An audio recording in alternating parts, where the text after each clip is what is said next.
Le premier million est toujours le plus difficile à faire. Clairement. Et après, je me dis putain, mais si les suivants ils sont aussi faciles, pourquoi j'en ai autant chié pour le premier? Et moi j'ai très vite associé, très jeune, argent égale liberté. Donc de là, On est d'accord. donc je me suis dit, plus je vais gagner d'argent, plus je vais être libre. Mais il y a surtout le truc que je m'en suis voulu, c'est que je m'étais juré de jamais faire une résidence principale et que je me suis fait avoir par les codes de la société. C'est que moi derrière, je fais une grosse dépression en fait. C'est parce qu'en fait, je me suis dit tout ça pour ça.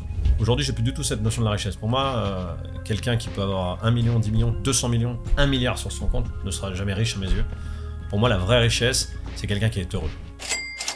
Aujourd'hui, j'ai le plaisir de recevoir Alex Six, qui est un entrepreneur à succès, mais dans un domaine assez différent des personnes qui sont passées sur la chaîne, puisque toi, c'était dans le business physique, et en plus, tu as fait ça en France, et tu as réussi à monter un joli patrimoine, une belle fortune à 8 chiffres. Donc aujourd'hui, on va parler de comment tu as construit ta fortune, comment tu la gères, comment tu as géré un peu tes émotions en devenant riche, entre guillemets. Et puis, on va parler un petit peu de tout ce qu'il y a autour de la philosophie avec l'argent, etc. Je pense que ça va être une interview assez intéressante et on va pouvoir partager un petit peu tous les deux. Avec plaisir. Donc, merci d'être là. Est-ce que tu peux déjà commencer par te présenter un peu, nous dire quel âge tu as, d'où tu viens et comment tu as fait ta fortune? Déjà, merci à toi de m'accueillir, c'est un vrai plaisir de pouvoir partager ça. Écoute, moi je viens de Haute-Savoie, donc en France. Comment j'ai fait ma fortune principalement? Alors j'ai commencé en rachetant l'entreprise de mon père, qui était une entreprise dans le bâtiment. Petite entreprise, c'est pas avec ça que principalement j'ai fait fortune, mais c'est lors d'une mauvaise expérience en fait que j'ai fait fortune. C'est que j'ai acheté un bâtiment, j'ai permis un gros levier bancaire avec une banque, un bâtiment industriel, et en fait au moment où j'ai acheté le bâtiment, je me suis retrouvé avec l'ensemble des locataires 6 mois après qui sont partis. Donc je me suis retrouvé avec un gros crédit, beaucoup d'argent remboursé que je n'avais pas à l'époque, et ça m'a demandé de trouver des solutions, on va dire, assez compliquées. Voilà. La solution que j'ai trouvée, c'est de diviser ce bâtiment et d'en faire des cellules commerciales que j'ai pu revendre les unes derrière les autres, les relouer aussi pour certaines, et je m'en suis sorti pas trop mal. Alors je vais être honnête, j'ai perdu de l'argent, beaucoup d'argent pour moi à l'époque, voilà. Ça m'a valu beaucoup de temps à rembourser cette dette, mais j'ai pas fait banqueroute, voilà. Ceci étant, ça m'a mis le pied à l'étrier dans l'immobilier de commerce, et j'ai eu une sorte de révélation. J'ai compris les effets de levier que je pouvais faire, les niches fiscales, les effets de levier aussi qu'on peut faire en France avec l'immobilier, et puis donc je me suis lancé là-dedans, et puis quelques années plus tard, voilà, ça m'a permis de bâtir mon patrimoine et ma fortune actuelle. Et de devenir DK millionnaire, donc une super réussite. Et donc le gros de ta fortune, tu l'as fait dans l'immobilier commercial. Pour que les gens comprennent un peu ce que tu faisais exactement, si tu peux expliquer un petit peu. Voilà, alors il y avait 3 branches différentes. La première, c'était j'achetais des bâtiments que je divisais comme le premier bâtiment, et puis je les relouais et je les revendais.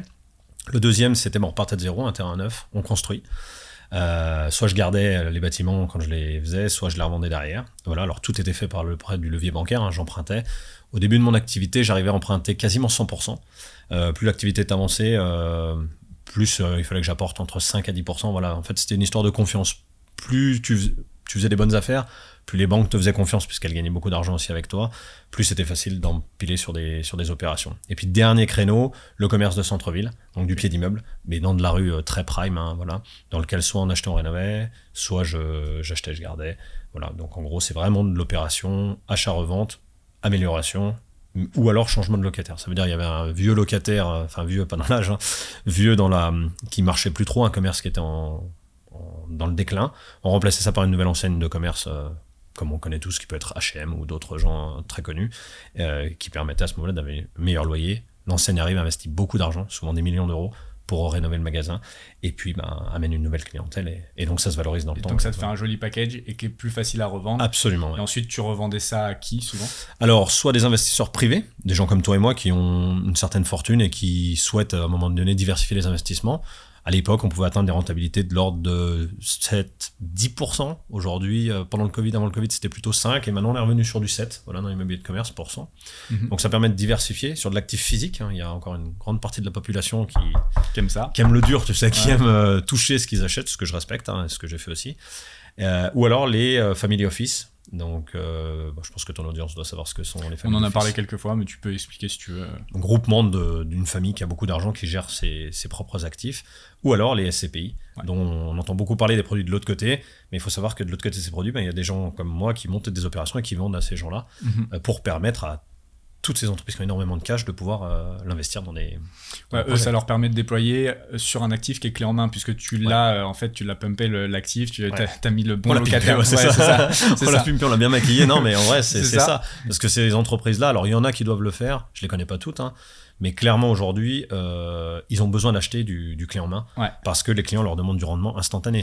Et donc là, ils achètent à 7% de rendement pour donner combien à leurs clients? Alors tout dépend. Ils achetaient beaucoup plus bas à l'époque, hein, parce que moi j'ai arrêté les mots de commerce, comme tu le sais, depuis un petit moment maintenant, hein, puisque j'ai tout vendu mes activités. Mais à l'époque, ils achetaient du 5, 6, et ils devaient redonner 4, 4,5, quoi. Je pense qu'ils prenaient 1,5 point de fees global.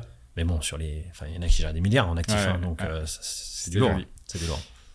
Tu dis t'as arrêté, tu as quel âge tout de suite et à quel âge t'as arrêté pour replanter un petit peu le contexte là, comme en début d'interview? Mon activité professionnelle, j'ai démarré à l'âge de 20 ans, j'en ai 39 aujourd'hui et j'ai arrêté toutes les activités vers 31-32 ans à peu près. Voilà. Et puis là, il me reste encore un peu d'immobilier mais que je suis en train de vendre puisque je pars de la France. Justement, ça c'était la question suivante.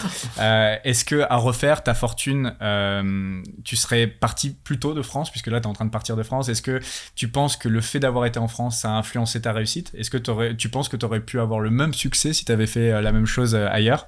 Voilà, ça fait beaucoup de questions en une, mais j'entends. Voir un petit peu à quel point le fait d'avoir été en France t'a freiné ou au contraire t'as peut-être accéléré. Peut-être dans ton domaine d'activité, justement, ça pouvait faire sens d'être en France. Alors c'est une question qui est assez difficile à répondre parce que finalement, avec la connaissance que j'ai aujourd'hui, j'ai envie de me dire que forcément à l'étranger ça aurait été plus facile.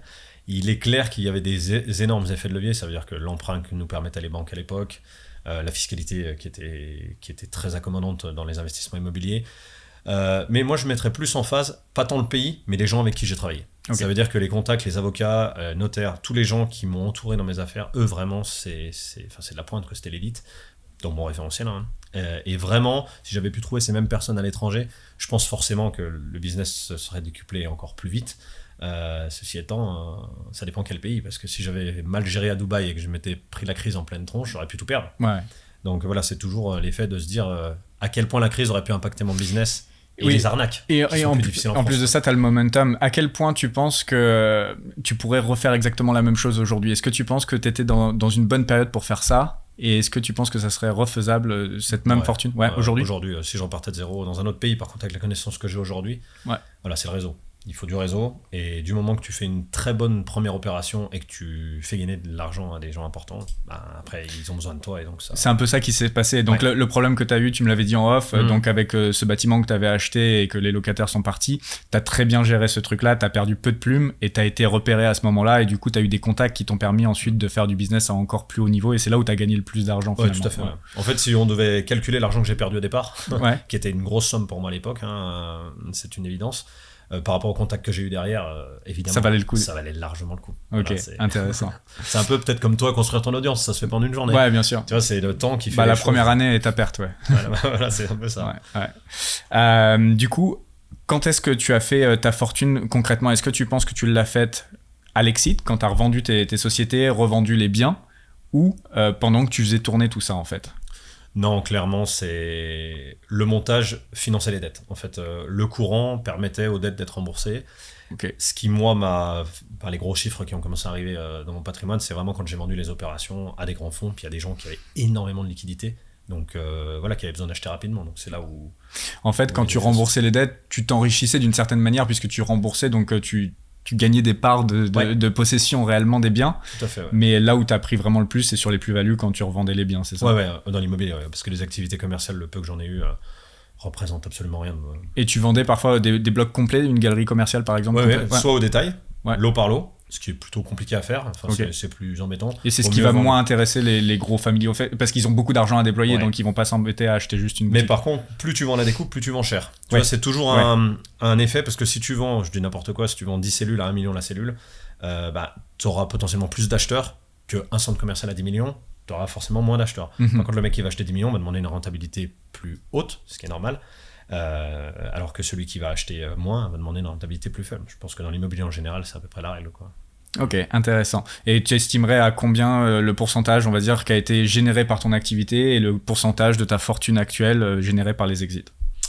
Alors, je le dirais plus c'est assez difficile à répondre, mais je dirais à 90%, ça concernait l'immobilier, quoi. Aujourd'hui, je peux dire que le patrimoine que j'ai créé est dû à l'immobilier de commerce. Clairement, aujourd'hui. Et 90%, c'est les exits parce que... Ok. C'est ça. Du coup, tu as fait une belle fortune, je le rappelle encore une fois. On va pas dire le chiffre exactement, mais c'est du solide, vraiment. T'avais un montant en tête, en fait, quand tu t'es lancé dans le business. Tu t'es lancé à 20 ans, donc assez tôt, encore plus tôt que moi. Moi, je me suis lancé à 22 ans et déjà, c'était assez tôt. Mais la nouvelle génération, là, je vois mon petit frère, ça se lance à 18 ans. Ils sont encore plus chauds. Les jeunes, c'est... Mais pour ton époque, puisque t'es mon aîné, c'était tôt, 20 ans, et moi 22 ans aussi. Mais est-ce que t'avais donc un montant de fortune? Est-ce que déjà, quand tu t'es lancé, c'était pour devenir riche? Est-ce que t'avais déjà ce truc de vouloir gagner de l'argent?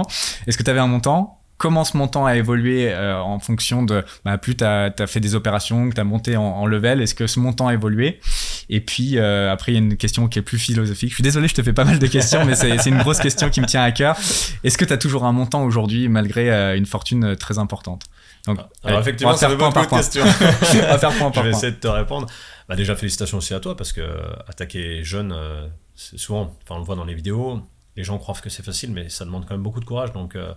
je pense que ce soit 18, 20, 21, 25, même 30, bravo, parce que c'est chaque entrepreneur qui met un pied devant l'autre et qui essaye, c'est une victoire. Ouais, en vrai, peu importe l'âge, le fait de se lancer, c'est quelque chose, déjà. Mais c'est vrai que j'essaie de désacraliser ce truc de y aller jeune, parce qu'en fait, les gens se disent « Ah ouais, c'est jeune, c'est bien », mais il y a les sacrifices qui vont en face. Ouais. Et peut-être qu'il y a un niveau de maturité dans lequel on fait des sacrifices, c'est plus simple à les faire que quand j'avais 20 ans, toi ça doit peut-être te parler quand t'avais 22 ans, mais voilà, moi les copains faisaient tous la fête, les copines aussi, puis moi j'étais enfermé, je travaillais 90 heures par semaine, c'était pas forcément, alors oui le résultat est là aujourd'hui, mais il y a eu des moments qui ont été durs, de souffrance aussi, il faut le dire, voilà. Ouais. Donc pour répondre à ta question, l'objectif très honnêtement, j'ai toujours travaillé pour gagner de l'argent et devenir riche. Je peux pas mentir, c'est la vérité. Tu venais de quel milieu? Désolé, je rajoute encore en plus une question. Tu venais de quel milieu social? Alors moi j'ai des parents qui sont toujours, qui sont séparés maintenant depuis 10 ans, mais qui pendant qu'on était jeunes étaient ensemble. Je suis pas issu de parents divorcés jeunes. Tu vois, mes parents étaient avec moi jusqu'à l'âge de 21 ans, je crois.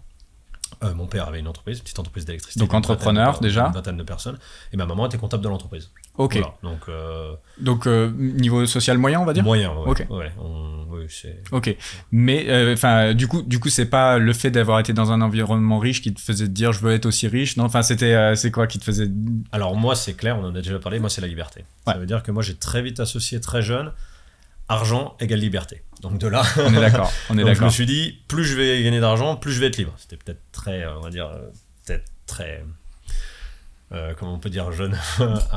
J'ai pas le mot là qui va me venir, mais c'est pas grave. Tu sais, quand t'es trop jeune, je perds mes mots là.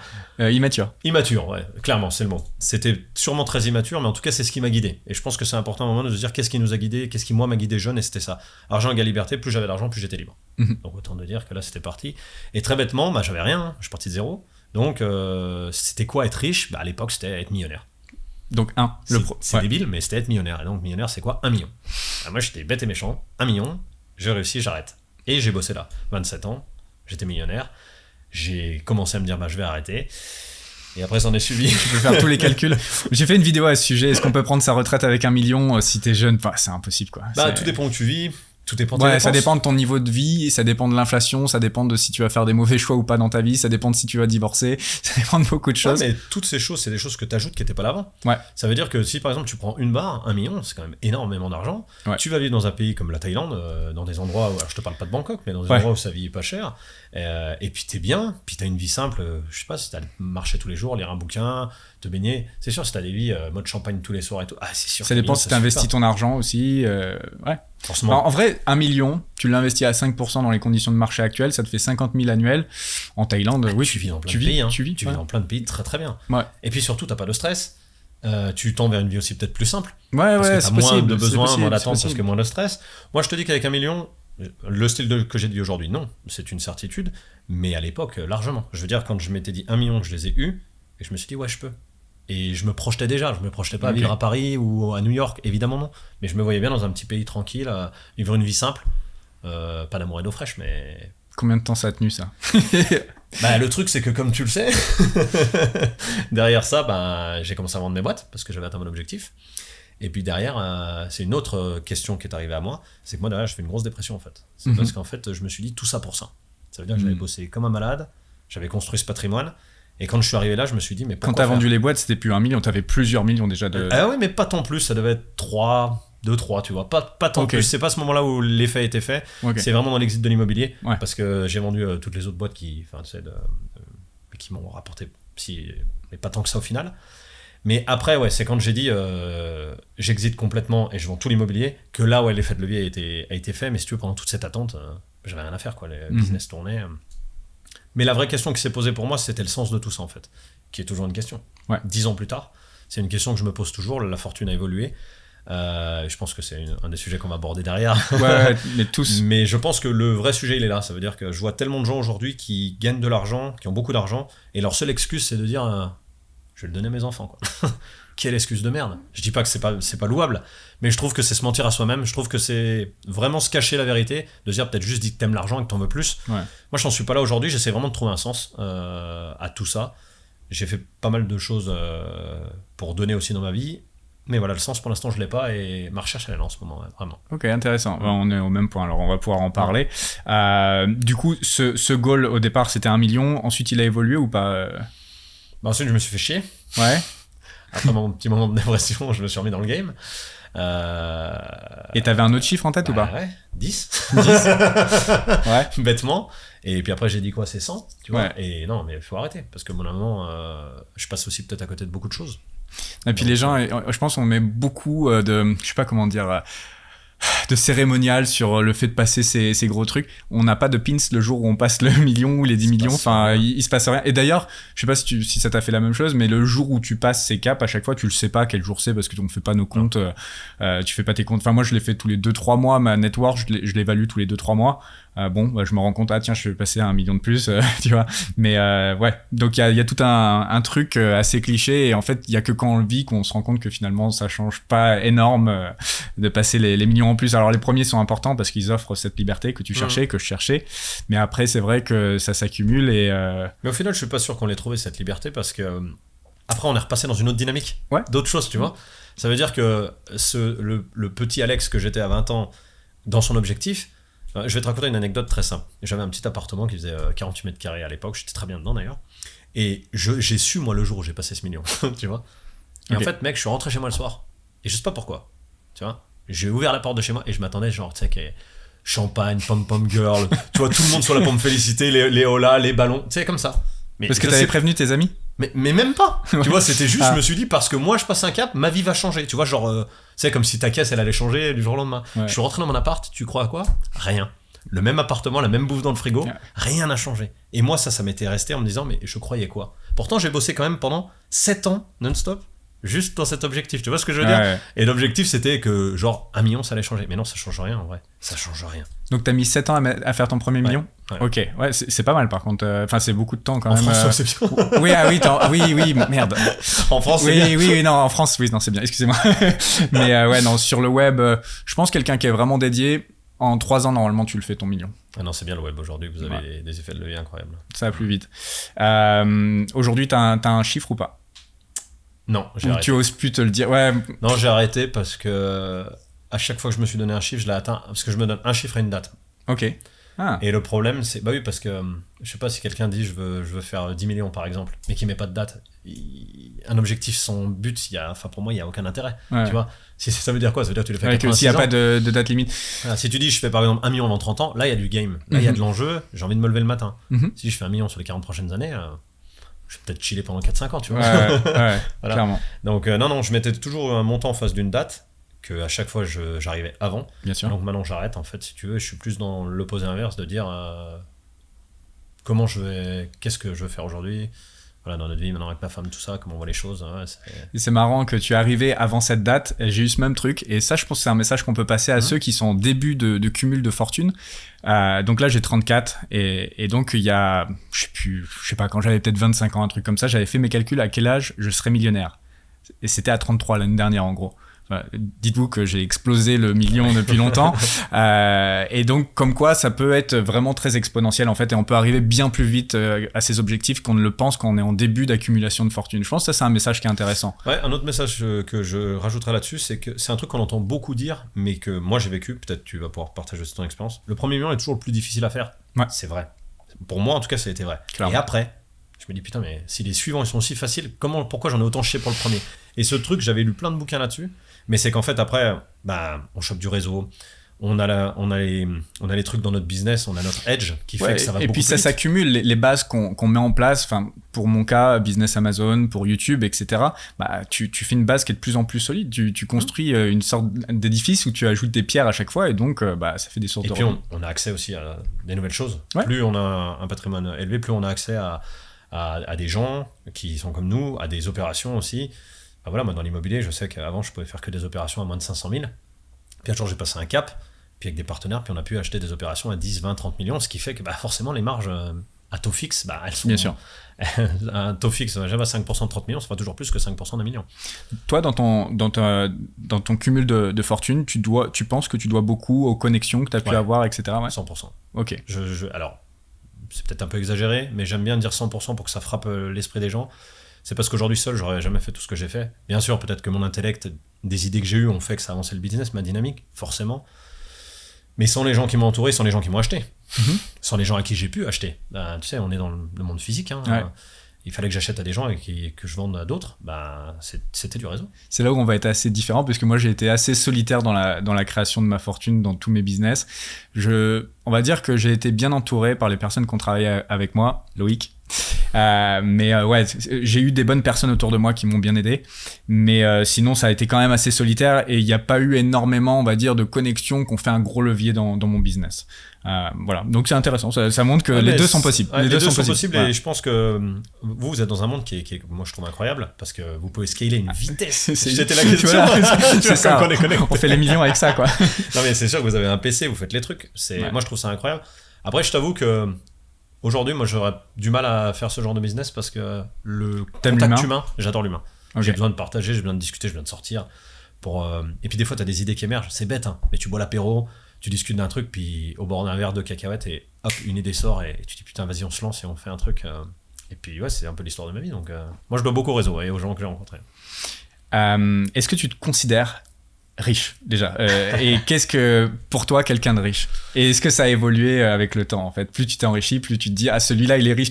Moi ça me fait ça maintenant, c'est quand j'étais plus jeune, quelqu'un qui aurait eu 1 million, 2 millions, j'aurais dit c'est un riche, et puis maintenant si quelqu'un a moins de 10 millions, pour moi il est pas riche, quoi. Ouais, je comprends. Alors avant, pour moi être riche, j'avais un rapport avec l'argent. Okay. Ça veut dire quelqu'un qui roulait dans une belle voiture, qui avait peut-être une belle montre, un truc comme ça. Ok, c'était ce qui se voyait en fait. Ce qui se voyait, voilà. Okay. Et puis quelqu'un, on voyait qui était well fait, quoi, qui mangeait dans les bons restaurants et tout ça. Moi je disais, tiens, cette personne doit être riche, tu vois. Les gens d'Akravier, et puis c'est toujours d'autres trucs que je voyais. Avec le temps, et puis mon expérience, aujourd'hui j'ai plus du tout cette notion de la richesse. Pour moi, quelqu'un qui peut avoir 1 million, 10 millions, 200 millions, 1 milliard sur son compte ne sera jamais riche à mes yeux. Pour moi, la vraie richesse, c'est quelqu'un qui est heureux. Tu vois. Et pour moi, être heureux, c'est pas du blabla d'interview. Hein. Pour moi, dans mon référentiel, être heureux, c'est quelqu'un qui est juste en phase avec la vie qu'il mène, avec les gens qui l'entourent, et qui est OK avec ça. Tu vois. Pour moi, c'est la plus belle richesse qui existe aujourd'hui. Et c'est aussi un des plus gros challenges de la vie. Et c'est un des plus gros challenges de la vie. Et pour moi, l'argent, même si l'argent contribue au bonheur, on va pas se tirer une balle dans le pied, c'est vrai, hein. On peut faire beaucoup de choses qu'on a envie de faire. Ça empêche que tu peux pas acheter les relations. Non. Tu peux pas acheter l'amitié. Tu peux pas acheter l'amour, il y a plein de choses que tu peux pas acheter dans la vie et qui servent à rien en fait. Et puis alors, je vais me faire taper dessus, mais je m'en fous.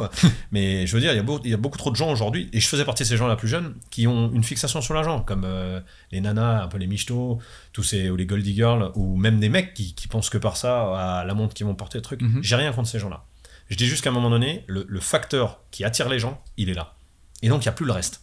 À quel moment tu prends le temps de connaître la personne, d'aller voir au-delà du truc. Enfin, je veux dire, nous, on a eu la chance de se rencontrer avec Julien, et c'est pas ce qu'on pèse l'un ou l'autre qui fait qu'on se parle. C'est à un moment donné, on a une connexion. Si c'était un gros con, je vous assure que je serais pas là à discuter là. Non, mais c'est vrai, je sais bien.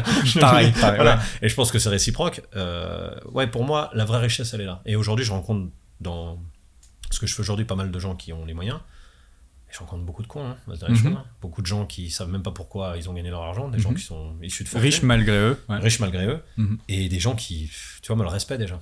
Tu sais, t'es à un resto, tu dis merci, on vient de servir un verre, même, tu vois. Moi déjà, je suis avec des gens, ils disent pas merci, je peux pas. C'est un truc, c'est la base de la base. Je me casse vite d'une réunion où... Tu vois, et c'est pour moi la vraie richesse aujourd'hui, dans mon référentiel, elle est là, c'est trouver des gens... Toi, j'ai des amis de tout rang social, et dans mes meilleurs amis, j'ai vraiment des gens du bas de l'échelle et de très haut. Et je suis heureux avec eux parce que ils ont des belles valeurs. Et puis ils sont heureux dans leur vie.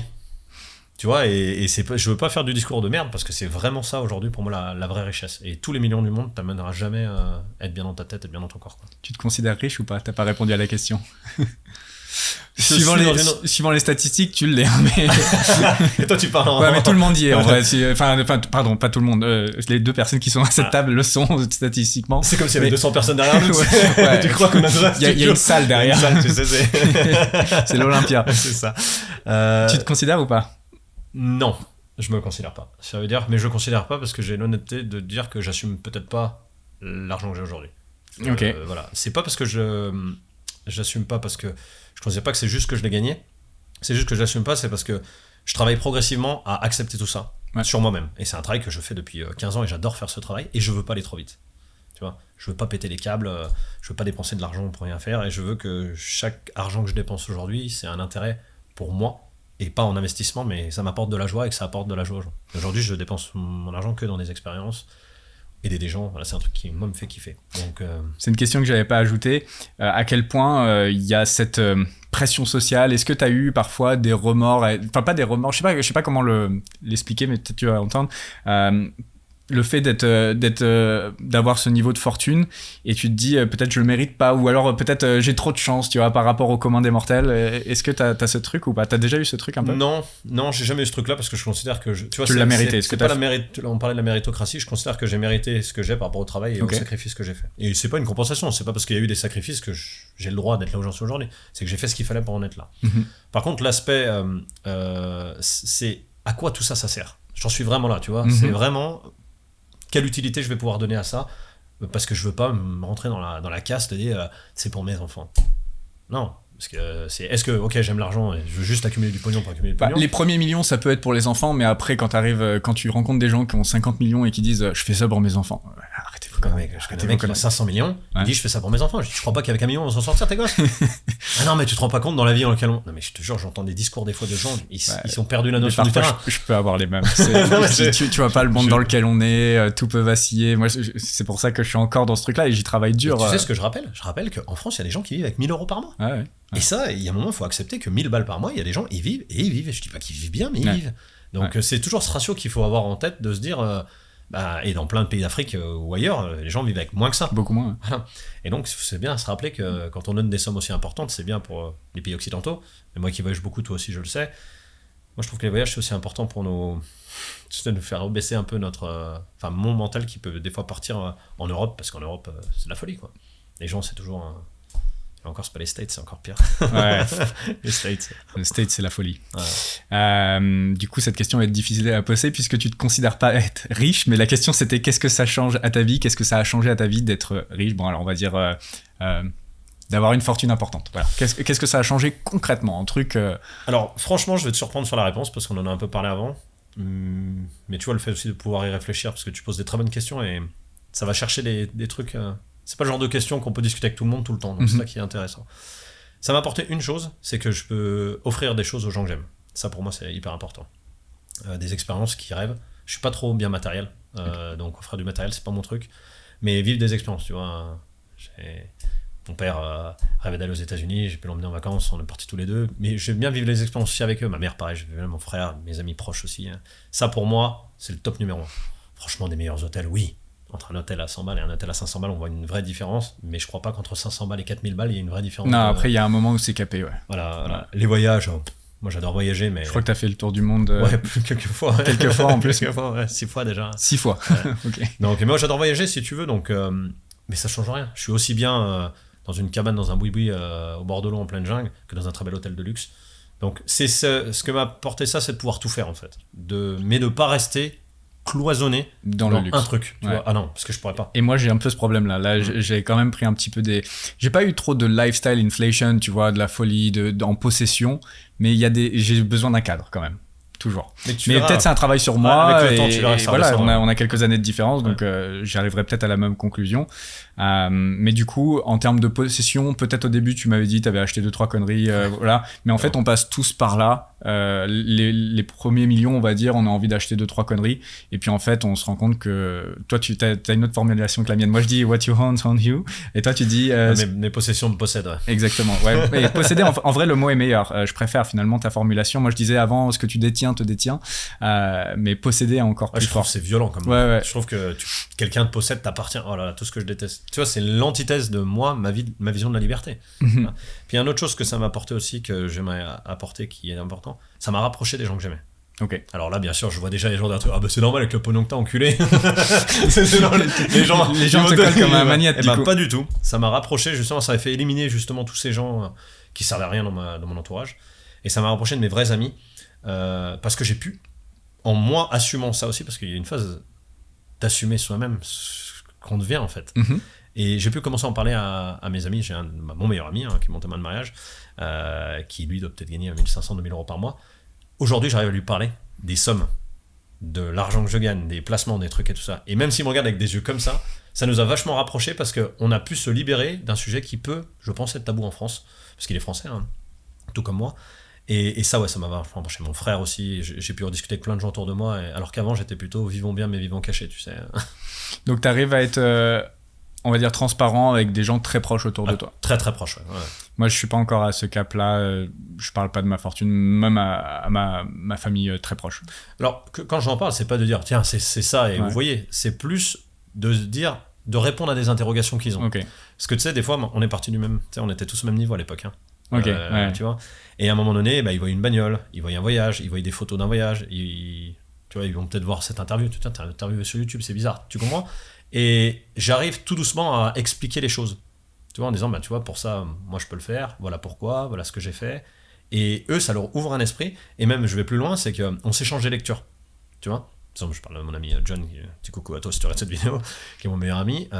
Lui, il m'échange des lectures sur les choses du bien-être du corps, parce que c'est une de ses grandes spécialités. Et moi, j'arrive à commencer à lui faire lire des livres sur comment construire un patrimoine financier. Tu vois, il est une fille, il est une femme, comment assurer sa famille. Tu sais, c'est des choses que nous, on l'a parce que toi, c'est Oseille TV, puis moi, c'est ma vie. Mais il y a plein de gens, ils n'ont pas en fait. Mm-hmm. Et mon pote, il a le même âge que moi, il a 40 ans, et il a peut-être pas cette vision. Et il commence dans nos discussions à se dire je pense plus à moi, je regarde l'avenir, tiens, qu'est-ce que je vais faire pour ma fille. Et tu vois, et c'est ça que je trouve génial en fait. Voilà ce que ça m'a apporté, j'espère que ça répond à ta question. Ouais. Et d'ailleurs, là, je rebondis sur une question que j'avais pas écrite, mais ça vient de me venir. Quand ils t'envoient des livres sur la santé, etc., est-ce que tu fais partie de ces gens qui veulent vivre jusqu'à 120 ans ou pas? Non, je crois que toi, oui, par contre. Déjà, dans ma famille, les gens vivent très vieux. Il y a eu pas mal de centenaires. Donc, j'ai déjà mes chances, on va dire, génétiquement. Mais oui, mais en bonne santé. Et puis, je suis confiant qu'il va y avoir suffisamment d'évolution pour être en très bonne santé. Toi, tu t'en fous, Ouais, complet. 80 balais. C'est bien bien à fond d'ici là. Moi, j'ai vécu 0,40 à bloc. Mais à bloc. Et je me raterai pas. Je veux dire, aujourd'hui, je suis très heureux dans ma vie. Et je veux en profiter à fond. Je préfère vivre jusqu'à 80 en pleine santé et avoir fait ce qu'il fallait. Oui, bien sûr, je suis d'accord avec ça. Que tirer après, et puis ça peut s'arrêter demain. Peut-être dans 2 jours, c'est fini pour moi parce que je me fais écraser par une bagnole. Mais tous les gens qui me connaissent savent que. Mais là, j'ai une personne de ma famille, un cousin, qui avait 103 ans, un grand cousin. Il faisait encore ses mails et tout, il lisait le journal. C'est génial, ouais. Moi, mon grand-père, il lisait Harry Potter à plus de 90 ans, tu vois. Non, mais je sais qu'il y a des gens qui vivent très bien.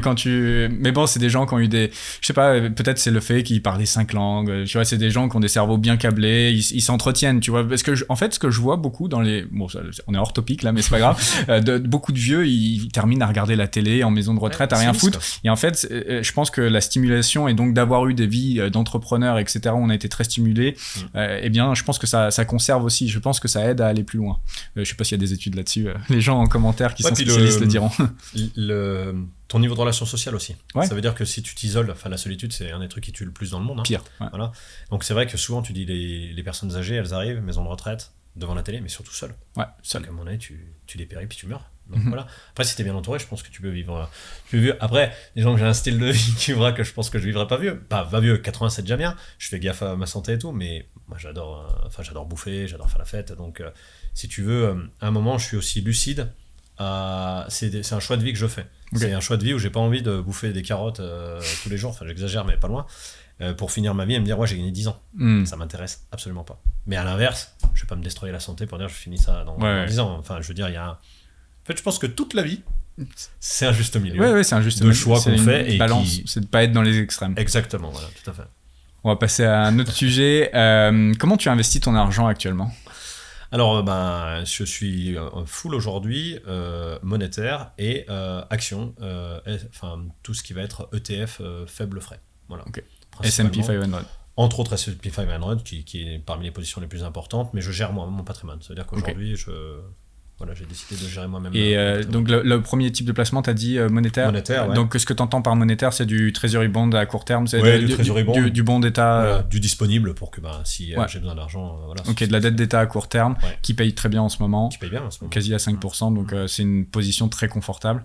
Tu saurais me dire le split entre ETF et cash en monétaire pour que juste les gens aient une idée. Ouais, c'est 60% en ETF, à peu près. Je dois avoir 25%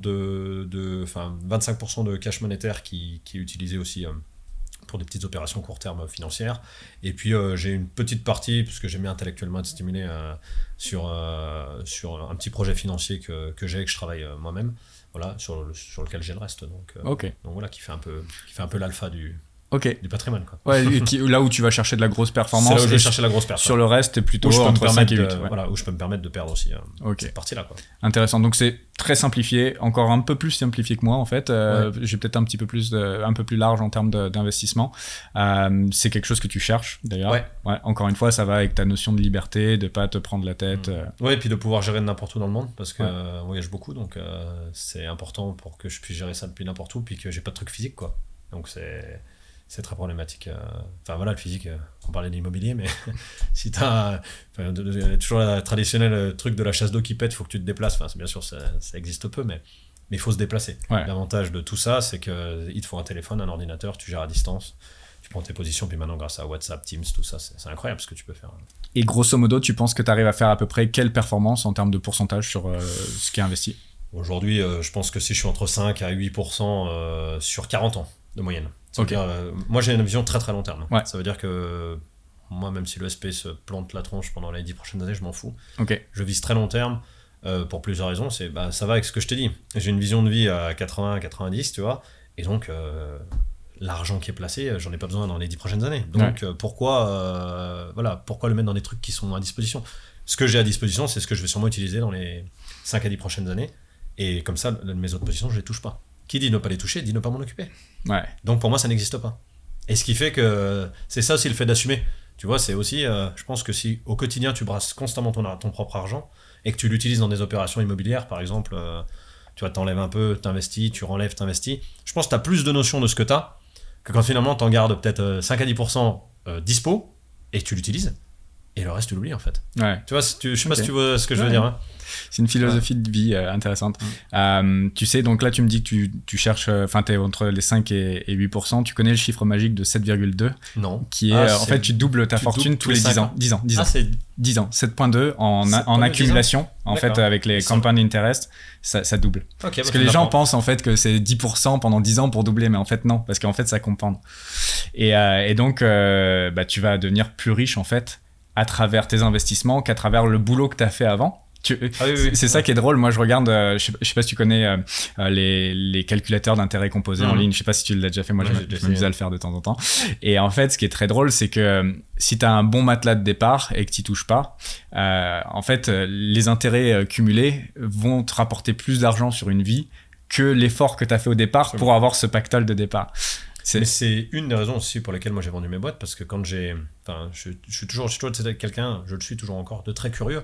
Donc je me suis vite intéressé à d'autres domaines quand j'ai compris comment marchait l'immobilier, et je me suis intéressé à d'autres domaines. Et quand je suis tombé, j'ai foutu le doigt dans la finance et que j'ai beaucoup bossé, j'ai pris beaucoup de formations, mais vraiment j'ai bossé le truc, j'ai lu énormément de bouquins.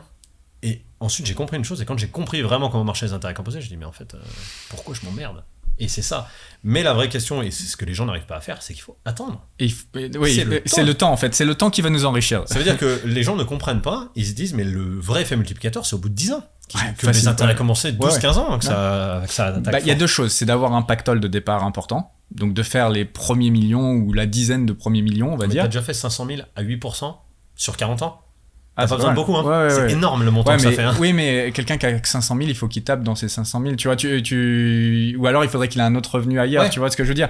Si t'as une fortune de 10 millions et que tu fais du 8% par an, bah, tu peux prendre un tout petit peu et quand même, tu vas accroître en fortune. Tu vois, tu bouffes pas tout ce que te génèrent les intérêts de ton capital.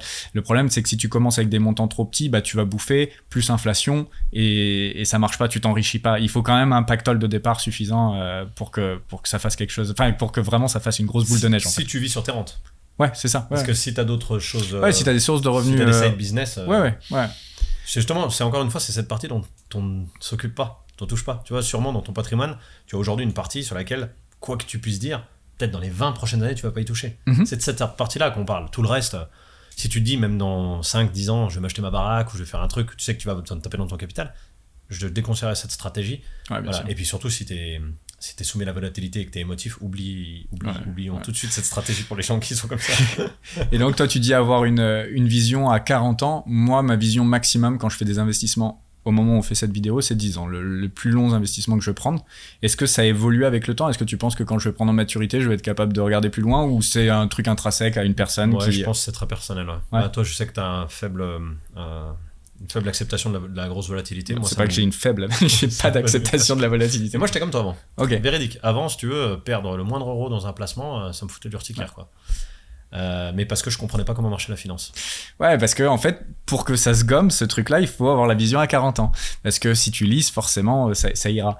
Mais là, je sais pas, peut-être je suis trop jeune et ça m'affecte en fait. Même si ça devrait pas, je sais cette phrase à chaque fois, du pas vendu, pas perdu, non, etc. mais c'est pas une bonne phrase. Ouais, mais pas vendu, pas perdu sur du S&P 500, pas vendu, pas perdu sur du Luna, pardon, une crypto, c'est perdu. C'est perdu, mais sur du S&P 500, pas vendu, pas perdu. Pourquoi j'aime pas cette phrase? C'est parce qu'en fait, là-dedans, t'as l'impression que tu donnes la solution à tout dans une phrase. Et ça, je trouve. Non, mais c'est vrai. Comment tu peux. Les plus grandes personnes qui ont placé leur argent, qui ont fait fortune, c'est des gens qui ont travaillé sur eux en termes de mindset. Comment tu peux tout résumer une phrase en disant pas vendu, pas perdu, et ben voilà, elle est là la solution. Voilà, une de perdue, 10 de retrouvée. Ces trucs de merde qu'on te raconte dans la tête. C'est un travail. C'est un travail. Et quand tu dis je suis affecté aujourd'hui, je devrais pas, mais bien sûr que tu devrais. Parce que c'est en étant affecté par la volatilité aujourd'hui et que c'est dur pour toi à un instant T de perdre moins 10, moins 15% sur un de tes placements et que tu transpires, que tu dors plus la nuit, que tu apprends à te connaître. Plus tu vas travailler sur toi, plus un jour la volatilité sera plus un problème. Mais ce sera plus un problème parce que un jour ça l'a été. Et moi, mec, j'ai transpiré. Des nuits, j'ai perdu des 20% dans des placements, des machins. J'ai cru que je tuais mon conseiller de patrimoine à l'époque, j'allais l'égorger, tu vois, alors qu'il était pour rien le pauvre. Et puis un jour, j'ai dit, ok, soit tu laisses faire aux autres, soit t'apprends. Je me suis formé, j'ai appris, et du moment que j'ai compris comment les choses marchaient. Déjà, t'as pris la responsabilité sur toi, ça a déjà changé beaucoup de choses. Exactement. Déjà, de plus dire que c'est la faute des autres. Ouais. Ça avance beaucoup, ça. Ouais, clairement. Ouais. Et du coup, ça m'emmène à la question suivante. À quoi ça sert de faire plus d'argent, en fait? En fait, c'est une thématique qui m'intéresse vraiment, parce que je suis arrivé à ce niveau de fortune où, en fait, sans aucune vantardise, ça change plus grand-chose, en fait, l'argent que je gagne en plus, parce que, de toute façon, mes dépenses sont couvertes. Voilà. Et donc, c'est un sujet que j'ai énormément étudié depuis ce début d'année 2024, notamment sur Reddit avec tous ces subreddits FIRE, donc Financial Independence Retire Early, et puis les Fat FIRE, donc ceux qui voient encore les choses plus grosses. Ceux qui sont surpoids. Ouais. en soi, après, les mecs, il n'y a pas de limite. C'est là, en fait, c'est en creusant dans ces subreddits que tu vois qu'il n'y a pas de putain de limite, quoi. C'est jusqu'au bout. Enfin, t'as des mecs, ils sont à 30-50. Et non, on sait jamais. On sait jamais. Moi, je te dis, j'ai la personne dont je te parle, un demi-milliard, 500 millions. Quand tu lui parles, vraiment, et tu le ressens, tu vois que c'est pas du fake, là, il a vraiment l'impression qu'il va manquer. Mais genre, il arrive à pas endormir la nuit. Et si tu veux, pour moi, c'est complètement hallucinant. Quand j'en parle à mes potes qui viennent, c'est encore plus hallucinant, mais je te jure que pour lui, quand je lui en parle, il le vit. Il le transpire, il prend même des antidépresseurs et tout. Mais mec, à un moment donné, ça sert à quoi d'avoir autant d'argent pour être malade? Voilà, c'est hardcore. Ouais, mais c'est pour ça qu'il a autant d'argent. C'est parce qu'en fait, il vit constamment dans cette peur qu'il en aura jamais assez, en fait. Ouais. Tu vois? Donc pour moi, ça, c'est néfaste. Et ça tue des gens. Et donc, t'investis ton argent. Donc, il y a quand même un but derrière de gagner plus d'argent. Pourquoi? Très bonne question, à laquelle je vais répondre honnêtement. Je suis en train de chercher la solution. Je sais pas parce que ça a déjà plus de sens pour moi aujourd'hui. Et aujourd'hui, je cherche à découvrir un sens à tout ça. Voilà. Je suis vraiment dans cette recherche. Alors, ça me prend pas la tête, ça m'empêche pas de dormir la nuit. Mhm. Je lis beaucoup en ce moment. Vu que je voyage beaucoup, bah, ça me permet dans les transferts de le faire. Le but, c'est d'apporter un peu de réponse là où j'en suis dans ma réflexion actuellement.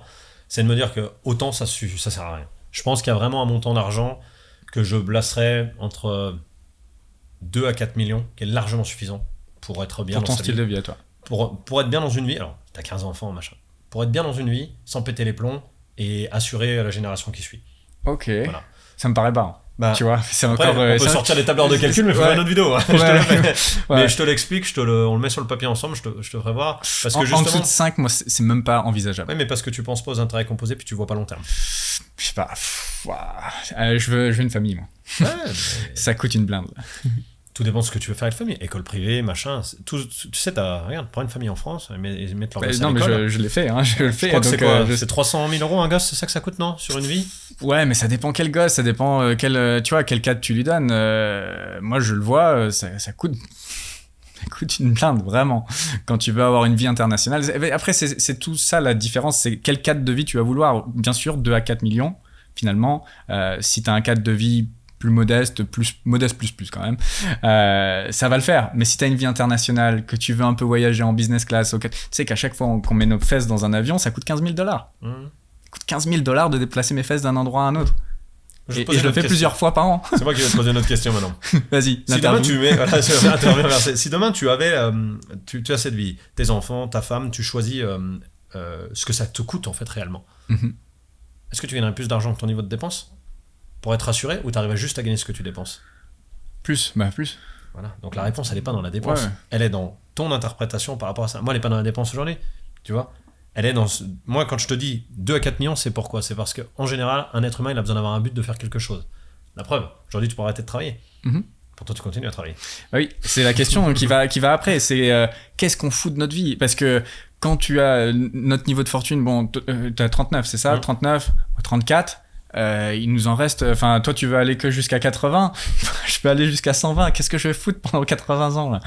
Bah, c'est une vraie question. Si déjà aujourd'hui tu dis qu'est-ce que je vais foutre pendant 80 ans, est-ce que Oseille TV aura, je te le souhaite, 10 millions de gens qui les suivent? Non, je pense pas, et c'est même pas mon objectif. Mais le vrai fond de tout ça, c'est, pour moi aujourd'hui, c'est vraiment de trouver quelque chose d'utile à faire. Tu Mhm. vois, beaucoup de gens sont dans leur métier, peut-être des gens qui regardent cette chaîne ou pas, regardent leur travail et leur seul but c'est d'aller au travail, faire ça, arriver à l'anniversaire. Pour avoir des tokens en échange. Voilà, d'arriver à avoir l'anniversaire des enfants, de sa femme, de trucs, le prochain Noël, les amis. Et j'ai rien contre ça, je juge pas. Je dis juste qu'ils ont quelque chose de bien rangé et c'est guidé. Mhm. Et ça, ils vont tirer comme ça Et ça jusqu'à les leur sauve. mort. Jusqu'à leur mort. Ouais. Et après, c'est les petits-enfants, machin. Et ça, c'est le modèle qu'on donne à peu près mondialement. J'ai rien contre ça, qu'on soit bien clair. Moi, j'ai décidé de faire les choses différemment. Je suis pas meilleur qu'un autre. Par contre, dans un autre système dans lequel tu vois, il faut faire autre chose. Moi, la réponse à ta question, pourquoi aujourd'hui j'investis, c'est parce que c'est intellectuel.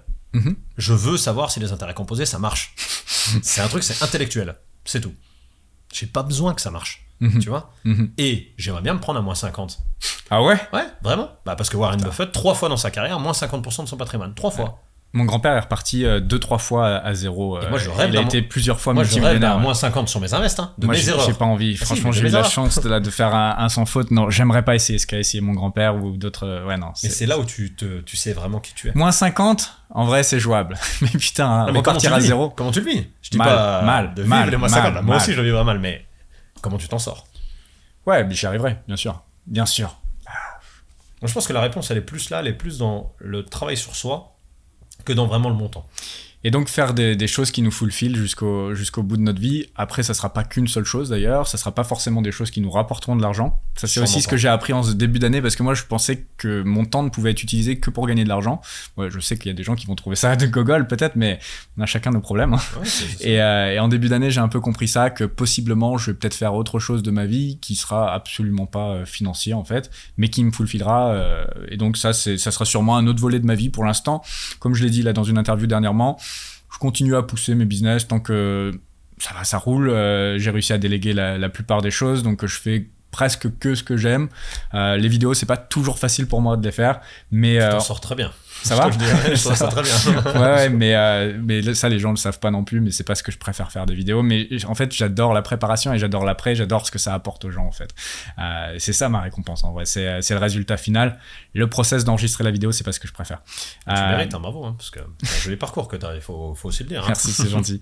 Donc voilà, de faire des choses qui nous plaisent, mais ouais, ça sera peut-être un deuxième volet de ma vie. Est-ce que toi, là, c'est quoi ton but, ce qui te plaît en ce moment? Qu'est-ce qui te fout le fil? Donc, les intérêts composés, la finance, on a compris, mais... Ouais, c'était de découvrir aussi un autre métier, de me dire que je pouvais réussir dans un autre domaine. Ça, c'est un truc qui m'a attiré. Je pense que intellectuellement, demain, j'irai dans d'autres domaines, mais principalement pour me challenger. J'aime ça, me challenger intellectuellement pour comprendre.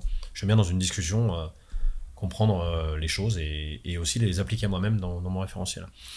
Après, qu'est-ce qui m'alimente? En bossant toute ta vie comme ça, comme un malade, j'ai pas laissé beaucoup de temps à ma vie perso. Enfin, ma vie de débauche perso aussi, ça c'est sûr. Mais ma vie perso non.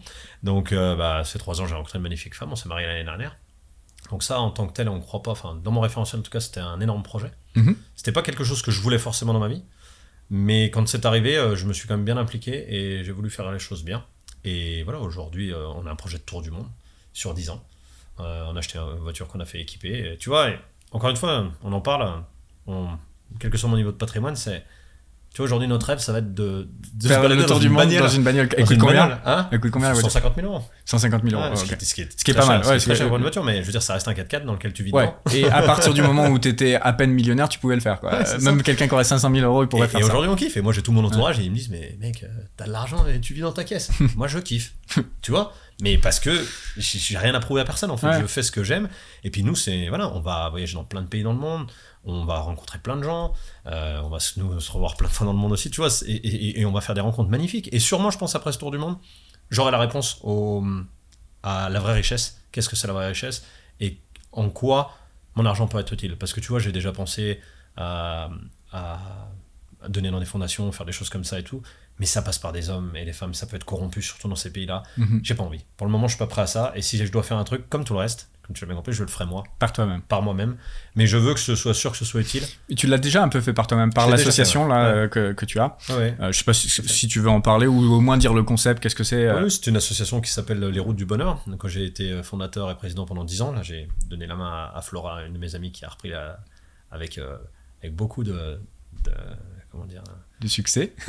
Et puis une belle initiative. C'est vraiment une très belle personne et elle a une vision, c'est une très belle personne, elle a une belle vision pour ses enfants. En fait, le concept est simple. J'avais créé à l'époque une association, on emmenait pendant une semaine 8 enfants en situation de handicap pendant une semaine. Et en fait, on mettait chacun de ces enfants avec un adulte qui, lui, n'avait aucune notion, n'avait jamais vécu le handicap. Ok. Voilà. Donc, par exemple, si tu étais dans une famille où tu avais un frère ou une sœur qui était handicapé de ça, tu ne pouvais pas participer aux Routes du Bonheur. Et on prenait une personne, on la mettait. Cette personne était un entrepreneur aisé ou pas forcément? Pas forcément. N'importe qui, quoi. N'importe qui. Okay. Quelqu'un qui avait juste envie de donner, ce qui est quand même une démarche. Une semaine de ton temps, donc bénévolement, gratuitement, à un enfant. Et nous, on s'occupait de toute la logistique. On faisait les activités, on gérait le logement, et tout ça, ainsi de suite. Donc c'était totalement bénévole. Tout le monde était bénévole, personne n'était payé. Et on a fait ça pendant 10 ans, on est parti de zéro, d'une feuille blanche. C'était une aventure humaine incroyable. Moi, je me suis éclaté. Il y a eu des hauts, il y a eu des bas. Il n'y a pas que des dans le genre, mais il y a eu beaucoup de pleurs. Parce que c'est des gamins qui nous ont beaucoup donné à tous. Et je suis tellement heureux aujourd'hui que tu vois que l'association continue avec Flo et tout le reste de l'équipe et Thierry. C'est des belles personnes et puis ça me crée l'émotion, mais c'est je vois ça. Arrête, on va pleurer tous les deux là. Non, ça reste un des trucs dont je suis le plus fier de ma vie. Parce que ça, tu vois, il reste encore des choses derrière et puis voilà. Et tu vois ça. Et en plus, c'était une très belle démarche parce que tu m'as dit les gens qui donnaient n'ont pas le droit d'être mentionnés ou quelque chose comme ça. Donc c'est vraiment pur altruiste, c'est pas show off, C'était ma volonté en fait, si tu veux. J'ai fait une sorte de white paper quand j'ai créé l'association et j'ai dit voilà les règles qui seront, et même maintenant que Flora est présidente, j'ai dit c'est les règles qui ne vont jamais être changées. Et parmi celles, tous les gens qui nous ont permis de faire fonctionner la sauce, parce que on payait le logement la semaine pour les gamins, on payait toute la bouffe de la semaine, tu vois, tout ça, alors c'est sûr ça représentait pas des gros budgets aujourd'hui, mais à l'époque c'était énorme pour nous et pour moi aussi. Et si tu veux, tous les gens qui nous donnaient de l'argent n'avaient pas le droit d'apparaître. Ok. Voilà. Donc ça veut dire qu'on donne vraiment parce qu'on veut donner. On a essayé de trouver ces gens, ça a été très difficile.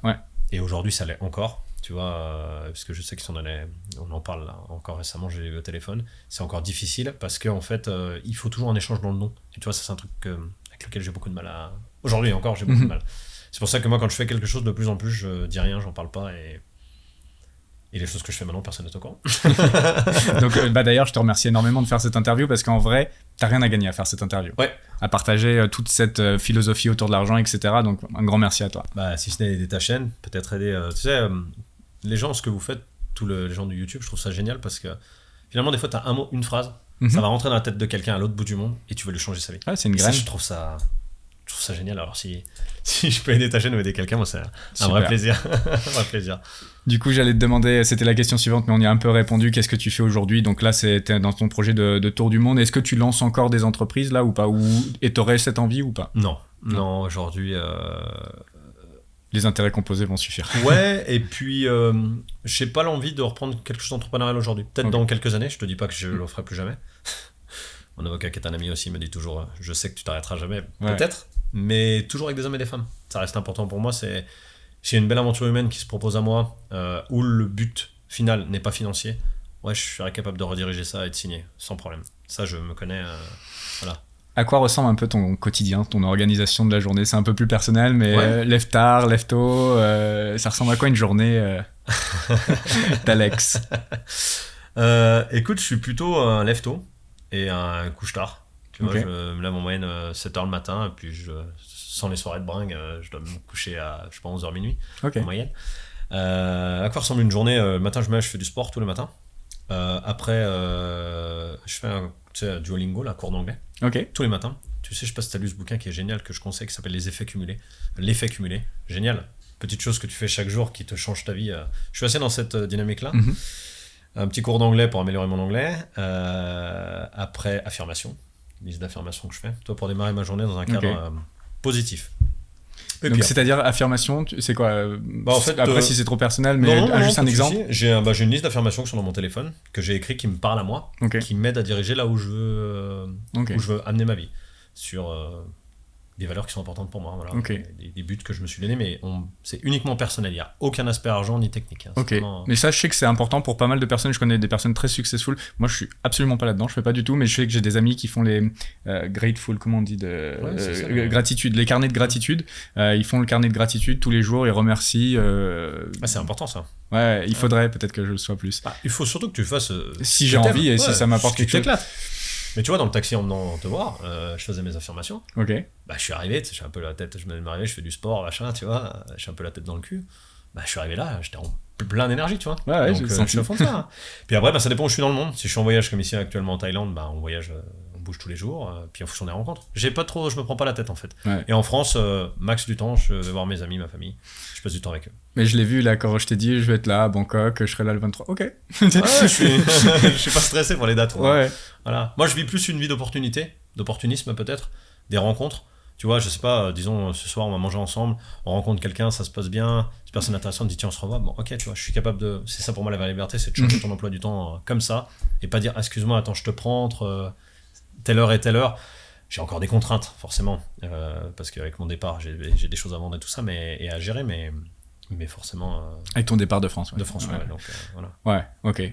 Et t'estimes, t'as encore un petit peu de contraintes quand même. Oui. On en a toujours en fait. Oui. Mais j'en ai encore, mais je suis en train de les régler. Ça veut dire que j'ai listé sur un tableau. Tu penses que t'arriveras un jour à... Et je te dis dans un an, truc on peut se refaire dans un an. Je crois qu'on s'en crée toujours d'une manière ou d'une autre. Tu sais, j'avais cette conversation à un autre podcast qui sera publié peut-être avant ou après, où justement on parlait de est-ce qu'on peut ne pas avoir de contraintes. Je pense que oui, si on le veut. Parce que je pense qu'on est générateur nous-mêmes de nos propres contraintes. Moi, la réponse que j'ai donnée, c'est une phrase de mon grand-père qui disait « On a que les contraintes dans la vie, on n'a que les contraintes qu'on s'impose. » Voilà. Très sage, ton grand-père. Voilà. Très, très sage. Mais après, l'invité que j'avais, qui est Marc Blue Sky, la chaîne de la vérité, et disait que finalement, tu vois, même se lever, faire des choses pour son corps, c'est une sorte de contrainte. Bon, après, si on réduit toute action de la vie à une contrainte, dans ces cas-là, oui, on aura toujours des contraintes, mais contraintes vraiment, tu vois, emmerdantes de la vie, des rendez-vous et tout ça, peut-être qu'on peut arriver à ne plus rien avoir si on le décide. Moi, je pense que, en tout cas, moi, c'est ce vers quoi je tends. Si ma femme était là, je te le dirais. Je te le dis. C'est ce vers quoi je tends aujourd'hui. Ça veut dire que vraiment, en fait, si tu veux, tous les mois, je liste tous les trucs de contraintes qui m'ont fait chier. Ok. Et le mois d'après, je dis comment je fais pour que ces Pour les contraintes barrer. n'existent pas. Sauf que j'évite de déléguer, parce que déléguer, c'est une contrainte. Ça, c'est un truc que personne dit. Moi, j'ai bien envie de dire, déléguer, ça te permet d'être beaucoup plus successful plus rapidement, mais c'est plus d'emmerde. Ouais. Parce que si l'humain, l'humain, ça reste de l'emmerde quoi qu'il arrive. Mhm. Je veux dire, soit les amis, le couple, tout ce que tu veux, à un moment, C'est vrai. il y a des trucs qui font chier. C'est normal. Mais en vrai, ouais, moi, je pense que sans prétention, je tends vers ça, je pense que je vais y arriver. Hein. Mais déjà, tu vois, c'est simplifier les business. C'est simplifier ta gestion de l'argent. C'est simplifier ton lifestyle. Si toute la journée, tu vois, c'est je fais du sport 9h, 10h, 10h midi, je bois mon truc, machin truc, je mange ça, à midi, je m'oblige. Tu vois, plus tu mets de contraintes aussi, tu sais, les gens qui pèsent leur bouffe et tout ça. Mon petit frère fait ça, hein, je suis admiratif, hein, je sais pas comment il fait. Putain, moi, ça, déjà, ça, c'est une contrainte. Tu vois, moi, en fait, j'ai envie de bouffer un morceau de chocolat, j'en bouffe un. Hein. J'ai envie de boire une bière, je bois une bière. Hein. Tu vois, si déjà t'es à dire, faut pas boire d'alcool, faut pas manger, faut pas fumer, faut pas baiser, mais bon, tu fais plus rien, quoi. C'est vrai. Du coup, ok, j'ai compris un petit peu ton quotidien. Donc, finalement, tu te laisses pas laisser vivre, mais tu te laisses porter, on peut dire ça comme ça ou pas? Ouais, je me laisse porter, mais. Enfin. Pas comme un baba cool non plus. Ouais, non, pas du tout. Voilà. Parce qu'il faut quand même qu'il y ait une dynamique dans la journée. Ça veut dire que dans je me laisse porter, si j'ai du temps libre, je vais faire quelque chose. Je vais lire un bouquin qui va m'aider à m'upgrader, enfin, comment dire. Ouais, t'améliorer. M'améliorer moi-même. Ou je vais lire sur un sujet. En ce moment, je lis un bouquin sur les pouvoirs du cerveau. Aucun rapport avec mes biz, mais ça m'intéresse. Comment notre cerveau peut être malléable et il peut avancer. Puis demain, je vais m'intéresser à un autre sujet. Il y a plein de vidéos YouTube hyper intéressantes dans toi, ce que tu fais, qui permettent d'ouvrir un champ d'horizon et de voir autre chose. Donc, si tu veux, quand j'ai des temps libres, je l'amène sur la culture. Je me culture. Voilà. Ok. Passation de la fortune. Que va devenir ta fortune? C'était les questions. Donc, je sais pas, on peut le dire, tu as décidé de ne pas vouloir d'enfant. Ouais, avec ma femme, on veut pas d'enfant. Ouais, ok, donc c'est un choix. Souvent, on gagne de l'argent pour faire une sorte de dynastie, pour passer, etc. C'est un peu. Quand tu me dis dynastie, je vois la série avec tous les mecs brillants. Succession. Ouais. Il y a un peu cette idée-là. Si toi, justement, t'as pas cette idée de passer ta fortune, qu'est-ce qu'elle va devenir ta fortune? Je sais pas. Tu vas toute la cramer. C'est l'objectif. Non, parce qu'en fait, finalement, je réfléchis à une chose qui est intéressante, c'est de se dire, on a beaucoup de chaînes de gens qui parlent sur les trucs successful, dans le fait d'arriver à monter. Mais il y a jamais personne parce que qui parle de dépenser. De dépenser et de justement terminer à zéro. Et je trouve l'idéologie vachement intéressante. Beaucoup de gens ont peur de ça parce que ça parle de dématérialisation, parce que ça parle de tendre vers la finitude, tu vois. Et moi, tous ces sujets m'intéressent vachement. Et j'ai envie de te dire que j'ai bien envie de tenter le coup. J'ai un copain qui a fait un bel exit et qui a vraiment plus crypto, plus exit de son business, etc., qui a eu une fortune assez importante là pour le coup. Et il a fait une dépression et après, dans sa to-do list pour 2023, c'était de dépenser $1 million. Ouais. Voilà, c'était et il a eu du mal d'ailleurs. C'est super dur. c'est dur en fait dur. De dépenser $1 million non. Enfin, c'est dur et pas dur, ça dépend si t'es bling bling. Si tu n'investis pas, si tu t'achètes pas d'immobilier, voilà. Si t'achètes rien qui a de la valeur, même pas une montre, rien qui a de la valeur, tu loues tous les services. Et ben accroche-toi. En louant uniquement. Ah oui. Mais tu sais que même les hôtels les plus chers que j'ai pu prendre et tout, tu peux aller dans du Haman, t'es à 2-3 000 la nuit. Ok, ça fait 100 000 balles par mois. Ouais, si t'y arrives, ouais, t'es au million. Ouais, ok, Haman à l'année peut-être. Ouais, mais un Ritz-Carlton, ouais, mais t'y restes pas à l'année. Tu restes pas à l'année. Allez, un bon Ritz-Carlton, c'est un bon Ritz-Carlton, ça doit être quoi, 500 balles la nuit, ça va, 500-800 la nuit. Donc t'y arrives pas. Non, puis là tu parles encore d'un truc où tu t'héberges ou là, mais je veux dire, va vivre des expériences. C'est pareil, quand tu vis des expériences la journée, ça sert à rien d'être dans un Ritz-Carlton à 800 balles la nuit pour y passer, pour te doucher le soir, aller te coucher. Ouais, j'aime bien quand même. Mais ouais, donc ça fait 1 million, ça fait 83 000 par mois, 83 000 et quelques, c'est indivisible. Ouais, il faut quand même se lever de bonne heure. Mais tu vois, surtout quand t'as une vie, ce type-là en particulier avait une vie nomade, très, très, presque frugale, quoi. Mais si tu veux, mais c'est ça aussi le problème, c'est que souvent les gens qui ont ce mindset de penser, je fais partie, on voyage beaucoup, on a une vie très simple, ça veut dire que moi je peux bouffer, je suis à Bangkok, je vais principalement bouffer dans les boui-boui dans la rue parce que j'adore ça, tu bouffes pour 2€. C'est pas le fait de bouffer pour 2€, c'est que j'adore discuter avec les gens. Ouais. Tu vois. Et puis l'ambiance. L'ambiance, et puis c'est ça, j'aime bien les grands restaurants, mais c'est pas pareil pour moi, tu vois, il y a un truc. Moi j'aime les deux. Communautaire. Je pense que ça vient de mon milieu social, d'avoir eu les deux dans ma vie, si tu veux. J'ai connu autant l'HLM que l'hôtel particulier. Et du coup, j'aime bien le contraste. Et c'est pour ça que je me retrouve bien dans des villes au Maroc ou à Panama. Tu vois, il faut pas que tout soit trop j'aime bien Bangkok, tu vois, c'est un peu chaotique dans la rue. Si c'est trop Dubaï, trop clean, trop tout, j'ai besoin d'un peu de chaos, moi. Je suis assez d'accord avec toi. Mais je partage totalement cette vision. Hong Kong, j'adore aussi, tu vois, pour ce côté-là. J'aime bien ce truc-là, ouais. Mais tu vois, moi je pense que le prochain projet, à long terme, en tout cas à 40-50 ans, ça va être tendre vers la finitude et arriver à mettre en place un plan intelligent d'intérêt composé inversé de dépenses ou d'investissement dans C'est des drôle à associations, entendre, des trucs. Non, mais et moi, je suis vraiment aujourd'hui dans cette dynamique. J'y travaille beaucoup parce que avant de pouvoir en parler, je veux être sûr d'être en phase moi-même avec ça parce que je pense que je vois beaucoup de trucs de conneries. Des fois, j'ouvre YouTube, je regarde. Moi qui ai quand même une notion d'entrepreneuriat, des fois, je regarde des vidéos, je dis, mais quelle bande de guignols. Enfin, quelle connerie. Et le problème, c'est qu'il y a des gens qui accrochent ces conneries. Ouais, bien tu vois, sûr. ce qui n'est pas le cas de ta chaîne qui est très sérieuse et c'est pour ça que j'ai apprécié que je suis là aussi aujourd'hui. Mais et à un moment donné, je pense qu'il faut maîtriser ton sujet avant d'en parler. Et tant que tu maîtrises pas un truc que je connais personne, j'ai regardé les chaînes anglophones et tout ça, qui a ce truc de dire putain, il y a des mecs qui ont de l'argent, il y en a plein dans le monde. T'en as pas un qui dit mec, j'ai 40 balais, Voilà mon plan de dépense. voilà mon plan jusqu'à la fin de ma vie et le jour où je crève, je suis à zéro. Ah bah tu connais, tiens, il y a un livre qu'il faut que tu lises, parce que moi je sais pas lire malheureusement, enfin je sais pas lire de livres, j'ai pas la concentration, j'arrive pas, en bas d'une page je sais plus ce que j'ai lu en fait, j'ai vraiment un souci de concentration énorme. Il y a un livre qui s'appelle Die with Zero. Die with Zero. Mourir avec zéro. Ouais, il me parle bien le titre. Ouais, faut que tu le lises. Ouais, je vais le lire, Faut que tu je lises. le commande sur Amazon dès que je sors de cette interview. Ouais, il faut que tu le lises et il y a beaucoup de gens très intelligents justement qui ont dit que c'était dans leur très bonne lecture qu'ils ont eu de leur vie. Et justement des gens intelligents plus qui sont à ton niveau de fortune ou au mien, à partir du mien et qui peuvent commencer à regarder ça. Ouais. Après, je pense que ce qu'il faut aussi partager avec l'audience, c'est que avec ton audience, ce qui me paraît important, qu'on a beaucoup dit, mais pour nous c'est normal, et je pense qu'il faut aussi l'expliciter, c'est que l'argent, ça va avec un mindset. L'argent, ça va avec une évolution de soi. Je connais personne, à part le mec qui gagne au loto, qui a une fortune et qui n'a pas évolué à titre personnel. Ça, c'est hyper important. Je pense à part s'il en a hérité ou s'il est devenu malgré lui célèbre et qu'il a réussi à monétiser. Mais même quand tu arrives à monétiser quand tu es célèbre, tu as quand même un petit peu... Tu vois, même les... Bon, j'espère que je vais pas me faire d'ennemis, mais des stars de télé-réalité, des Nabila et tout ça, c'est des businesswomen derrière. La fille, même si elle te fait des vidéos où t'as l'impression qu'elle est complètement débile, en vrai, je suis désolé si elle regarde, mais je pense pas qu'elle regarde mes vidéos, donc tout va bien. Mais en vrai c'est une businesswoman. C'est pas grave. je salue son talent de businesswoman. De toute façon, avec l'argent qu'elle gagne, tu peux pas dire qu'elle est... Voilà. Mais il y a aussi ce que les gens veulent. C'est-à-dire le côté peut-être un peu débile qu'elle peut avoir sur des trucs que je connais pas, mais les téléréalités... bon, après, elle a vendu des wagons de saloperie de dropshipping. C'est que les gens achètent aussi. Mais en tout cas, elle a bien mené sa barque de la petite célébrité qu'elle a eue, et enfin même de la belle célébrité sûrement qu'elle a eue.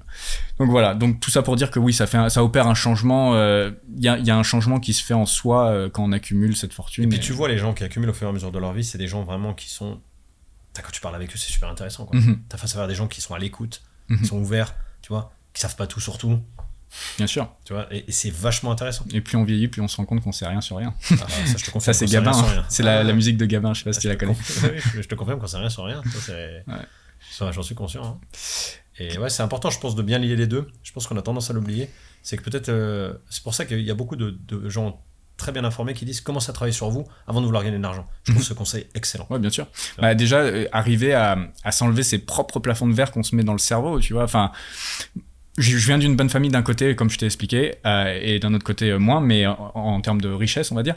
Mais j'avais quand même des blocages, tu vois. Il y avait des montants que je me disais que je pourrais pas gagner. Enfin, c'est pas que je me disais, c'est que je me laissais même pas y penser, tu vois. Et donc, il y a un travail à faire sur soi au départ, pour cumuler de la richesse, concrètement. Ouais. Et justement, cette phase de descente à zéro, il y a un vrai travail, mais ce travail aujourd'hui n'existe pas. Peut-être que je vais le créer, j'en sais rien, mais en tout cas, ça m'intéresse. Le problème, c'est que je trouve personne à qui en parler. Et ça, c'est le plus dur pour moi qui aime beaucoup l'humain. Ouais, parce que la plupart des gens qui ont de l'argent, ils cherchent pas à arriver à zéro, en fait. Mais imagine à quel point le monde irait mieux, et là je suis peut-être un peu utopiste, mais à se dire que si tous les gens qui avaient de l'argent et qui avaient une bonne conscience d'esprit se disaient derrière on le dépense pour des bonnes choses, imagine comme les choses se passeraient bien. Il y aurait une vraie dynamique. Lis ce livre et regarde les Reddit qui vont avec ce livre. Je pense que ça te plaira. Je pense que oui, il y en a quelques-uns quand même qui sont dans cette démarche. Je suis ton conseil. Les choses les plus chères que tu aies achetées. Matériel ? Ouais. Ma résidence principale. La plus grosse connerie que j'ai fait. Ok. On peut parler de montant ou pas ? C'est beaucoup d'argent. Beaucoup d'argent. Beaucoup trop. Non, c'était débile, mais je pense que je me suis fait piéger dans le seul piège de la société qui est d'être propriétaire de sa résidence principale. Ouais. Je l'ai jamais été de ma vie. Ouais. Et j'ai voulu répondre à un code sociétal. J'ai aussi voulu... Pression sociale. Code sociétal, ok. Code sociétaux. Pas trop, j'ai pas senti de pression, parce qu'à ce niveau de... Non. Code sociétaux. Et surtout, c'est que j'ai pas trouvé de maison à louer comme je voulais. Ça veut dire qu'en France, malheureusement, on n'a pas la chance, comme dans d'autres pays dans le monde, où tu peux avoir du high-end, des trucs vraiment léchés de compète. Ouais. La maison que je voulais n'existait pas, donc j'ai décidé de la fabriquer et de la faire construire. Avec un super archi. Maison de fou. Et puis j'ai vu l'envers du décor, quoi. Les contraintes, l'argent que ça m'a coûté. Alors moi j'ai beaucoup cette pression sociale, c'est pour ça que j'ai utilisé le mot pression sociale, si toi tu ne l'as pas eu, de mes proches, hello papa, hello maman, qui se demandent pourquoi je possède pas ma résidence principale. Pour eux, ça fait aucun sens. Il a raison. Il a raison. Et du coup, j'ai toujours ce truc. Alors, je la possède pas, mais en vrai, c'est toujours un petit truc qui me fait rêver dans un coin de ma tête, et donc ça tombe bien que tu sois là. Toi, t'as fait le truc jusqu'au bout. J'ai posé la question aussi à Théophile Hélier, qui a fait... on est dans un appartement à 3 millions de dollars à peu près, Théophile, je pense, même un petit peu plus sur le marché. Donc il a été au bout du truc, il a mis 400 000 dollars de travaux dans son appartement. Et moi, j'ai ce truc dans ma tête de me dire, est-ce que ça change la vie? Est-ce que ça fait vraiment un truc en plus à sa vie d'avoir l'endroit parfait que tu t'es fait sur mesure? Parce que comme tu le dis, on ne trouve pas... J'arrive un peu à mitiger le truc parce que je vis dans des hôtels, donc c'est toujours à peu près bien designé. Il y a toujours... Si tu veux, moi, ce qui me manque dans les appartements traditionnels, c'est une continuité dans le design. Tu vois, tu vois là, c'est pensé. Tu vois, t'as les murs, t'as un jeu de texture et tout ça. Et ça a une importance pour moi. Parce que comme je t'ai dit, j'ai vécu une partie de ma vie dans un hôtel particulier avec un père qui est antiquaire, donc qui a tout ce qui se fait de mieux en meubles et qui a un goût, il a un très bon goût. Mon père, il sait vraiment faire des très beaux intérieurs. Ça peut être chargé pour certains. Certains vont trouver ça chargé, mais j'aime ça. Tu vois, il joue avec les textures, les matières, etc. Et donc, c'est très important pour moi l'intérieur. Et la question que je te pose, désolé d'avoir fait tout un déroulé, mais c'était pour planter le contexte. La question que je te pose, cette baraque qui coûte plus cher que l'appartement de Théophile Hélier, on est vraiment pour que les gens comprennent bien, on est sur du... Voilà. Qu'est-ce que ça t'a fait le jour où elle a été livrée, qu'elle était vraiment à tes spécifications? Enfin, tu m'as dit, dedans, il y a tout, il y a un studio d'enregistrement. J'ai vu les photos. Je t'ai partagé les photos. La vue, incroyable. Enfin, c'est max, quoi. Imaginez une villa de rêve, c'est une villa de rêve. Voilà, c'est ça. Moi, je pense que c'est de l'ego. Le jour où t'as remis les clés, qu'est-ce que ça t'a fait? En fait, j'ai pas remis les clés parce que c'est moi qui gérais les travaux. Ah, ok. Tout le temps dedans, en fait. Parce que c'est pas le truc où c'est packagé clé en main avec le nœud sur la porte. Ouais, t'as pas eu le truc. Je me suis fait chier avec toutes les merdes. Je connais toutes les merdes qu'il y a dans ma baraque. Là, j'ai eu des équipes incroyables qui ont travaillé sur cette maison tous les jours. C'était une belle aventure humaine. Designer, tout ça. Ouais, designer, beaucoup de corps de métier. Architecte d'intérieur, architecte pour tout l'aspect extérieur, tout ça. Mais si tu veux, ça a été une. Puis j'ai voulu m'impliquer à fond dans le projet. Ça veut dire que j'ai pas dit démerdez-vous. J'ai voulu être le décisionnaire de tous les trucs. Peut-être une erreur aussi que j'ai faite. C'était important pour moi d'aller jusqu'au bout de ce projet. 3 ans et demi de ma vie quand même. Wow. Le projet. La maison a été livrée un peu plus de 2 ans maintenant. Je suis arrivé. Je suis monté avec ma femme sur une terrasse en haut qui donne sur la vue là. J'ai ouvert une bouteille de champagne. J'ai pleuré. De joie, de quoi? Je sais pas. J'ai dit tout ça pour ça.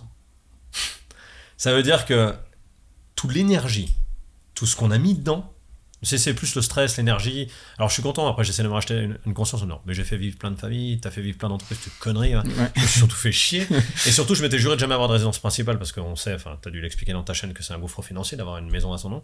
Le seul truc qui est bien en France, c'est pour faire des pirouettes parce que là, tu peux justement, t'es pas taxé sur tes en général, les gens qui achètent une RP, comme tu dis, construisent une famille, ils restent là, comme ça, non. C'est que le boulot qui vont les faire déménager ou alors bouger dans le quartier. Voilà. On est d'accord. Puis c'est pas mon cas parce que nous, on est tout le temps en voyage.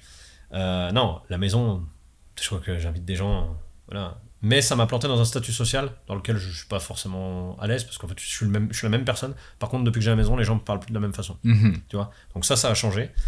Moi, je suis chez moi. Ah oui, tout est parfait parce que c'est ma vision de la perfection. Voilà. Mais la perfection, ça va qu'un temps. Puis ça s'use une maison.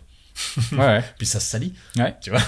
Et donc pour que ça reste un peu comme des photos de magazine, ça nécessite d'avoir une intendante. Ça coûte un argent fou pour que ça reste une maison d'archi. Ça coûte un argent fou. Mais il y a surtout le truc que je m'en suis voulu, c'est que je m'étais juré de jamais faire une résidence principale et que je me suis fait avoir. Tu vois, je suis pas meilleur qu'un autre par les codes de la société. Pas que française, mondiale, le fait d'être propriétaire de sa résidence principale. Je vous l'assure, j'en témoigne dans cette vidéo. Ce sera la dernière. La première et la dernière, ça c'est clair et net. Et justement, on la vend en plus. Là, on la vend. Donc, après, dans le malheur, finalement, il y a du bonheur. Oui, dans le malheur, j'exagère, mais finalement, tu fais une plus-value à la revente. Peut-être, on va gagner de l'argent dessus, puis c'est bien, mais si tu veux, j'ai pas fait. Et puis, tu auras une leçon de vie en plus. Mais c'est une vraie leçon de vie, ouais. C'est une vraie leçon de vie. Puis tu sais, on est que deux, on a une baraque de 400 mètres carrés, ça sert à rien. Ouais. Tu vois. Alors oui, on kiffe. T'as une salle de ciné, tu fais des trucs sympas, tu vas te baigner l'été dans la piscine, mais tu vois, on vit dans une région où il va faire 7 mois par an, il fait moins de 15 degrés. Donc la piscine, elle est utile 4 mois dans l'année. Mais pareil, pour les 4 mois, c'est bien. Mais tout ça pour 4 mois, enfin, tu vois, j'ai cette notion. T'as des gens, ils s'en foutent. T'as des gens dans la résidence secondaire, 3-4, ils s'en tapent. Mais moi, pas. Parce que tout ça, c'est des contraintes. Tu vois, appeler le pisciniste, remettre la piscine en eau, machin. Il y a un truc qui marche pas, un volet qui déconne. Oh putain, ça m'énerve. J'ai autre chose à foutre, en fait, de ma vie. J'ai pas envie que ma vie ce soit une vie d'entretien. Alors après, tu vas me dire, peut-être comme d'autres m'ont dit, mais tu peux payer des gens pour ça. Ouais, mais ces gens que je paye, eux aussi peuvent me faire défaut. Ils peuvent être pas là. Ouais, et puis ils vont toujours te demander quelque chose. Toujours. Et puis à la fin, on n'est jamais mieux servi que par soi-même. C'est ça. Donc globalement, on va dire que c'est une bonne leçon de vie, mais ça n'a rien changé à ta vie. Genre, t'étais pas plus heureux dans cette maison qui était sur mesure. Non, j'étais plus heureux dans l'appartement de 50 mètres carrés que j'avais avant. Waouh. Ok. Véridique. Hein. Et je fais pas ça pour faire du blabla, c'est réel. C'était plus petit. On avait une zone qui était plus confidentielle pour ma femme et moi. Les gens qui ont des grandes maisons le savent, parce que j'en ai parlé avec beaucoup de gens qui ont des grandes maisons. Quand tu as des grands espaces, des grandes lignes de volume, ce qui est moins le cas dans des appartements, il y a trop de vide en fait autour de toi. Mon père me dit toujours, de toute façon il vit que dans une partie de l'hôtel particulier, mon père. Il y a des pièces qui deviennent des couloirs de passage où il et en fait on s'en rend pas compte. Alors nous on a réaménagé des espaces parce qu'on adore faire de la musique, donc on a transformé une partie du salon en salle de mix, studio. Pareil, ils ont fait un gym, etc. T'es obligé de créer des espaces plus fermés, et moi je me sens très bien dans des chambres d'hôtel parce que c'est petit. Je me sentais très bien dans cet appartement, c'est petit, alors ça m'appartient. Hein. Ouais, c'est peut-être une question de famille, tu vois. Là mon père il me dit que ça fait un peu vide maintenant parce qu'on est tous partis. Tu vois, quand c'est rempli avec une famille, ça peut être bien d'avoir une grande maison, peut-être. Peut-être que ça doit aider, ouais, c'est sûr. Mais par contre, non, il y a un truc que cette maison m'a aidé à faire, c'est qu'en fait, quand tu fais ta baraque ultime que t'as rêvé toute ta vie, parce que ça fait peut-être depuis 22 ou 23 ans, j'avais dessiné cette maison dans un de mes calepins. Tu vois, dans les projections, tu dis les gratitudes, les projections, j'ai bien sûr remercié la vie et l'univers d'avoir permis d'avoir fait ça. Mais cette baraque, je te jure, je l'avais dessinée. Donc, je sais que je tends toujours vers ce que je veux. Donc ça a été bien, c'est une manière, encore un truc que tu as voulu et que j'ai voulu, que j'ai eu. Donc tu te prouves une fois de plus que tu es capable. Mais par contre, la vraie leçon là que j'ai prise, c'est de me rendre compte à quel point avoir une villa haut de gamme ou quelque chose de très cher est une vraie contrainte, plus qu'une bagnole en fait. Plus qu'une bagnole très haut de gamme, parce qu'à part te faire massacrer dans les révisions, c'est tout le temps en panne les bagnoles haut de gamme. T'as jamais une bagnole haut de gamme qui était jamais à part les Porsche 911, ça va, ça tient. Mais sinon toutes les... Va passer un Dodan avec une Porsche 911, c'est toujours le même problème. Elle te limite dans ton quotidien. Il y a toujours une contrainte. Voilà, il y a toujours une contrainte. Mais une baraque, moi, je suis passé à côté d'un truc avant de la faire que je ne connaissais pas. Donc moi, aujourd'hui, si tu veux, c'est une vraie expérience. Je ne recommencerai pas. Et par contre, aujourd'hui, tu vois, je serai sûrement demain dans une résidence hôtelière ou d'un truc avec une piscine que je gère pas moi. Parce que gérer une piscine, mec. Gérer du personnel de maison. C'est comme ça qu'on va tous finir. Hein. Gérer du personnel de maison. Partie résidentielle d'hôtel, j'ai pas trouvé mieux pour l'instant. Ah non, mais pour moi, et en fait, je comprenais pas avant, quand j'étais plus jeune, quand j'avais des clients qui m'achetaient des opérations, et eux, ils vivaient toujours dans les hôtels. Ils étaient locataires. Et je dis putain, mais ils sont multimillionnaires les mecs, et pourquoi, comment ? Il a fallu que, tu vois, il fallait que je fasse cette maison. De toute façon, il faut faire les erreurs pour comprendre, bien sûr. Et c'est pour ça que je te dis que c'est une vraie belle leçon, cette maison, et que je souhaite à tout le monde, à l'échelle de chacun, de pouvoir faire cette expérience. Mais qui a une résidence principale me dit qu'il a pas de problème avec. C'est un royal menteur. En tout cas, c'est cool que tu partages ça. L'objet d'une interview aussi comme ça, moi, c'est aussi de répondre à certaines de mes questions avec quelqu'un qui a plus d'expérience sur certains sujets. Et donc, c'est super. La réponse de Théo, c'était qu'il referait. Donc, lui, il achèterait toujours sa RP. Il est très content avec ça. Par contre, il aurait mis moins de budget. Je crois que là, il avait mis $400 000 de rénovation, de mobilier, etc. Il mettrait 2 fois moins ou peut-être 100 000 ou 150 000 max.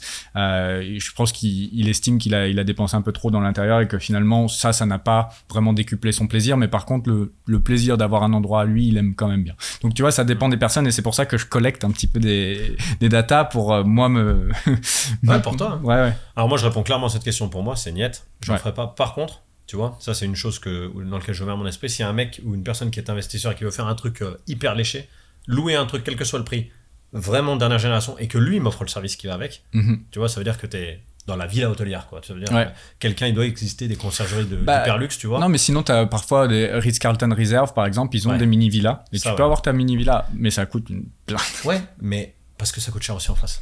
Ah oui, bah oui, ça coûte super cher. Ouais. Mais si tous les jours t'as un truc. Mais là, c'est bien, t'arrives. Là, moi, je mets le prix, je m'en fous. Tu ressors. Ah ouais. Et fini. Et là, en location, j'ai aucun. Là-dessus, je me poserai pas de questions demain. Tu vois. Et ça, je sais que. Tu vois, par exemple, on a tous des limites de loyer à payer. Ouais. Tu sais, dans nos têtes. Ouais, moi, bien qu'on ait mais c'est vrai que ça choque parfois. Je vis en dessous de mes moyens, même si je dépense pas mal d'argent. Je vis en dessous. Je vis en dessous de mes moyens, mais j'ai quand même des limites de budget mensuel. Franchement, en dessous de $10 000 de loyer, j'ai du mal. Moi, c'était une problématique que j'avais. Toi, moi, j'étais plus bas que toi. Moi, je considérais parce que j'habite en France aussi, et qu'en France, des loyers supérieurs à 400 000 balles, il y en a pas beaucoup. Non, mais tu vas à Dubaï, ça va vite. Hein. Ouais, mais nous, c'est à cause du marché. Et à un moment donné, je me suis dit putain, mais plus de 10 000 balles dans un loyer, c'est. Je dis, j'y arriverai pas. Intellectuellement, je suis pas prêt pour ça. Tu sais ce que j'ai fait qui m'a aidé ? J'ai pris le prix que m'a coûté ma baraque. J'ai divisé par le temps de vie qui me restait jusqu'à 80 ans. C'est bon. J'ai divisé par 12, je te dis même pas le loyer que ça fait, mec. Non mais là, il y a C'est personne, il y a aucune baraque qui aura un loyer comme ça. Non mais tu vois, c'est ça le truc, c'est que... Et je te parle juste de l'argent que m'a coûté la maison, de l'argent que j'ai déjà dépensé. Et en fait, tu demandes à n'importe qui aujourd'hui, je vous invite à faire le calcul, hein. Vous prenez ce que vaut votre maison aujourd'hui, et vous divisez par le nombre de temps qui vous reste à vivre, vous voyez quel loyer ça fait par mois. Et là, t'as un loyer, sans placer ton argent. Parce que la vérité, c'est pas vrai.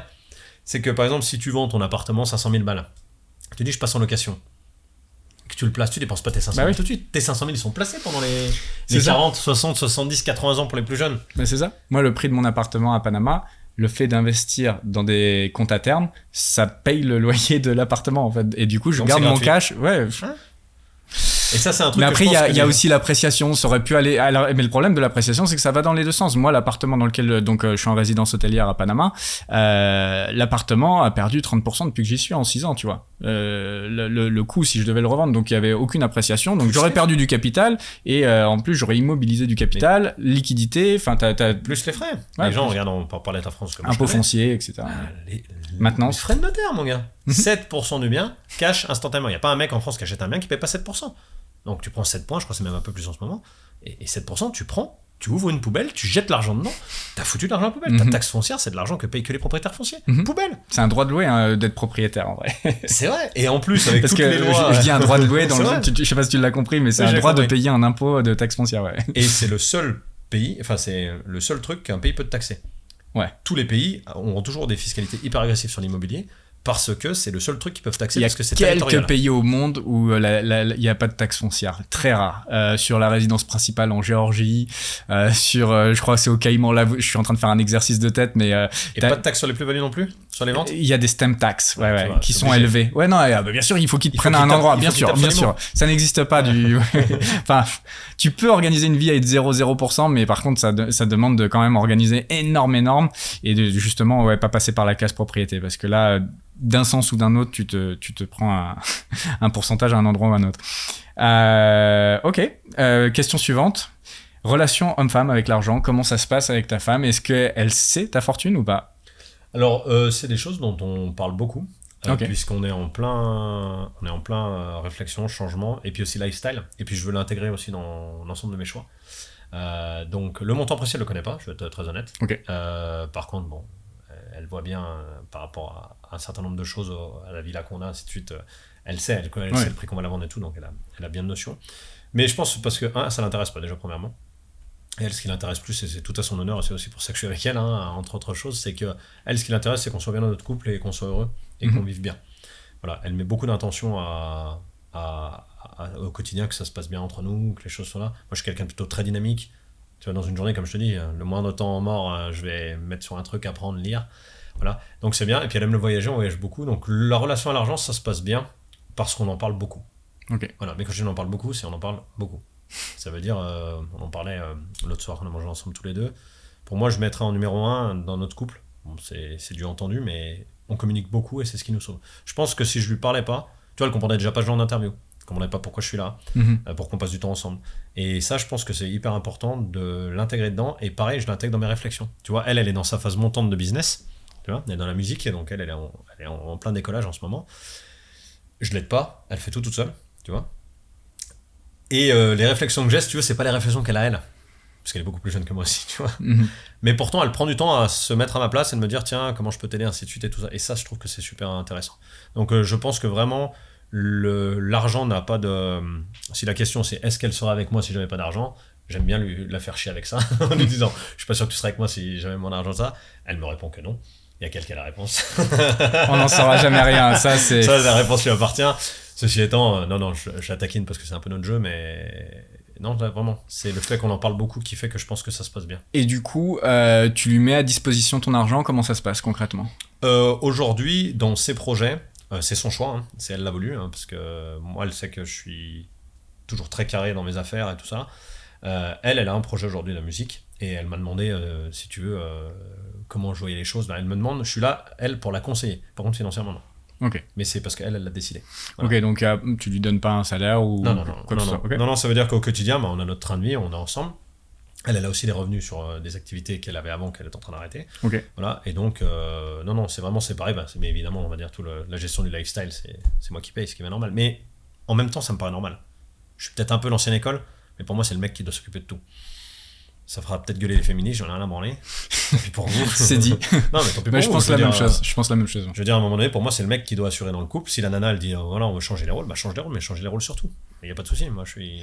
Voilà. En tout cas, nous, ça nous convient dans notre couple. On s'est mariés, on est heureux comme ça. Si ça ne plaît pas à des gens, bah allez vous faire voir. Moi, je suis très heureux dans ma vie. Et je reviens sur le truc des enfants. Tu sais, dans la plupart des cultures, le fait d'avoir des enfants, c'est un peu de s'assurer, c'est un peu sa retraite parce que il y a plein d'économies, comme en Thaïlande par exemple, les gens ont des enfants parce que ensuite les enfants donnent de l'argent aux parents, aux grands-parents. Tout à fait. Est-ce que c'est lié au fait que tu as une fortune importante et que tu te dis j'ai pas besoin qu'on m'aide plus tard, ou à quoi c'est lié le fait que tu veuilles pas avoir d'enfants, ou au fait que tu veuilles être totalement libre? C'est quoi la réflexion derrière? Déjà, c'est un choix partagé parce que je suis pas seul, on est deux aujourd'hui. C'est un choix qui a été discuté. Elle est encore plus catégorique que moi sur le sujet. Okay. Pourtant, on a plus tendance à dire que les hormones travaillent un peu plus les filles. Mais il y a de plus en plus de femmes aujourd'hui qui veulent pas d'enfants et qui sont assumées. Je trouve ça très bien. Je trouve ça bien de ne pas avoir d'enfants. Je trouve ça bien d'assumer De ne pas en une position à l'envers de la société. Ça veut dire qu'aujourd'hui, pour une femme, pas faire d'enfant, quand tu viens de te marier, t'es sûr que les parents, la pression sociale, et alors, c'est quand le bébé? Ça nous arrive à chaque fois qu'on revient en France. Dès qu'on va manger avec des amis, et alors, vous avez pas une bonne nouvelle? Dès qu'elle boit un verre d'alcool, ça calme tout le monde? Bah non. Mais non, c'est quelque chose de choisi, déjà à deux, premièrement. Et puis, alors pour ma part, parce que je peux parler que pour moi, moi c'est la liberté. Ouais. Moi, un gosse, c'est une contrainte. Ouais, malheureusement, pour moi, c'est quelque chose, c'est dans ce qu'il y a de plus beau de la vie, les enfants. Je trouve ça magnifique. Mais ça fait chier la bite, quoi. C'est 90% du temps, c'est chiant, mais t'as 10% qui sont incroyables. Donc, et après, c'est à quel point t'es capable de te faire suer 90% du temps. Moi, je pense que c'est un vrai mensonge que les gens se donnent, en se disant qu'avoir des gosses, c'est bien 10% du temps à 90%, c'est parce qu'ils ont plus le choix, en fait. Moi, c'est un avis qui m'appartient. Je sais pas, c'est beau, un petit, c'est beau. Moi, j'adore les gosses. Bien, l'association, c'était pour les enfants malades et tout. Moi, j'adore mes neveux, tout ça, mais ça va bien 20 minutes, quoi.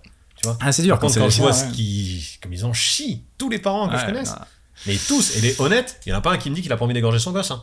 Non, honnêtement. Égorger, peut-être pas quand même. Étrangler au moins minimum, tu vois. Les triper. Non, mais c'est. On donne une situation, c'est pas le faire réellement. Ouais. Et à un moment donné. Mais c'est dur, il te pousse à bout. De toute façon, un enfant, ça cherche les limites, donc. Et moi, je pense que le peu de parents avec lesquels j'ai pu discuter de ça, qui ont eu l'honnêteté de me dire ça, ils m'ont tous dit que c'est à refaire. Hein. Il leur faut pas. Il y en a, tu sais que je lis aussi des Reddit là-dessus.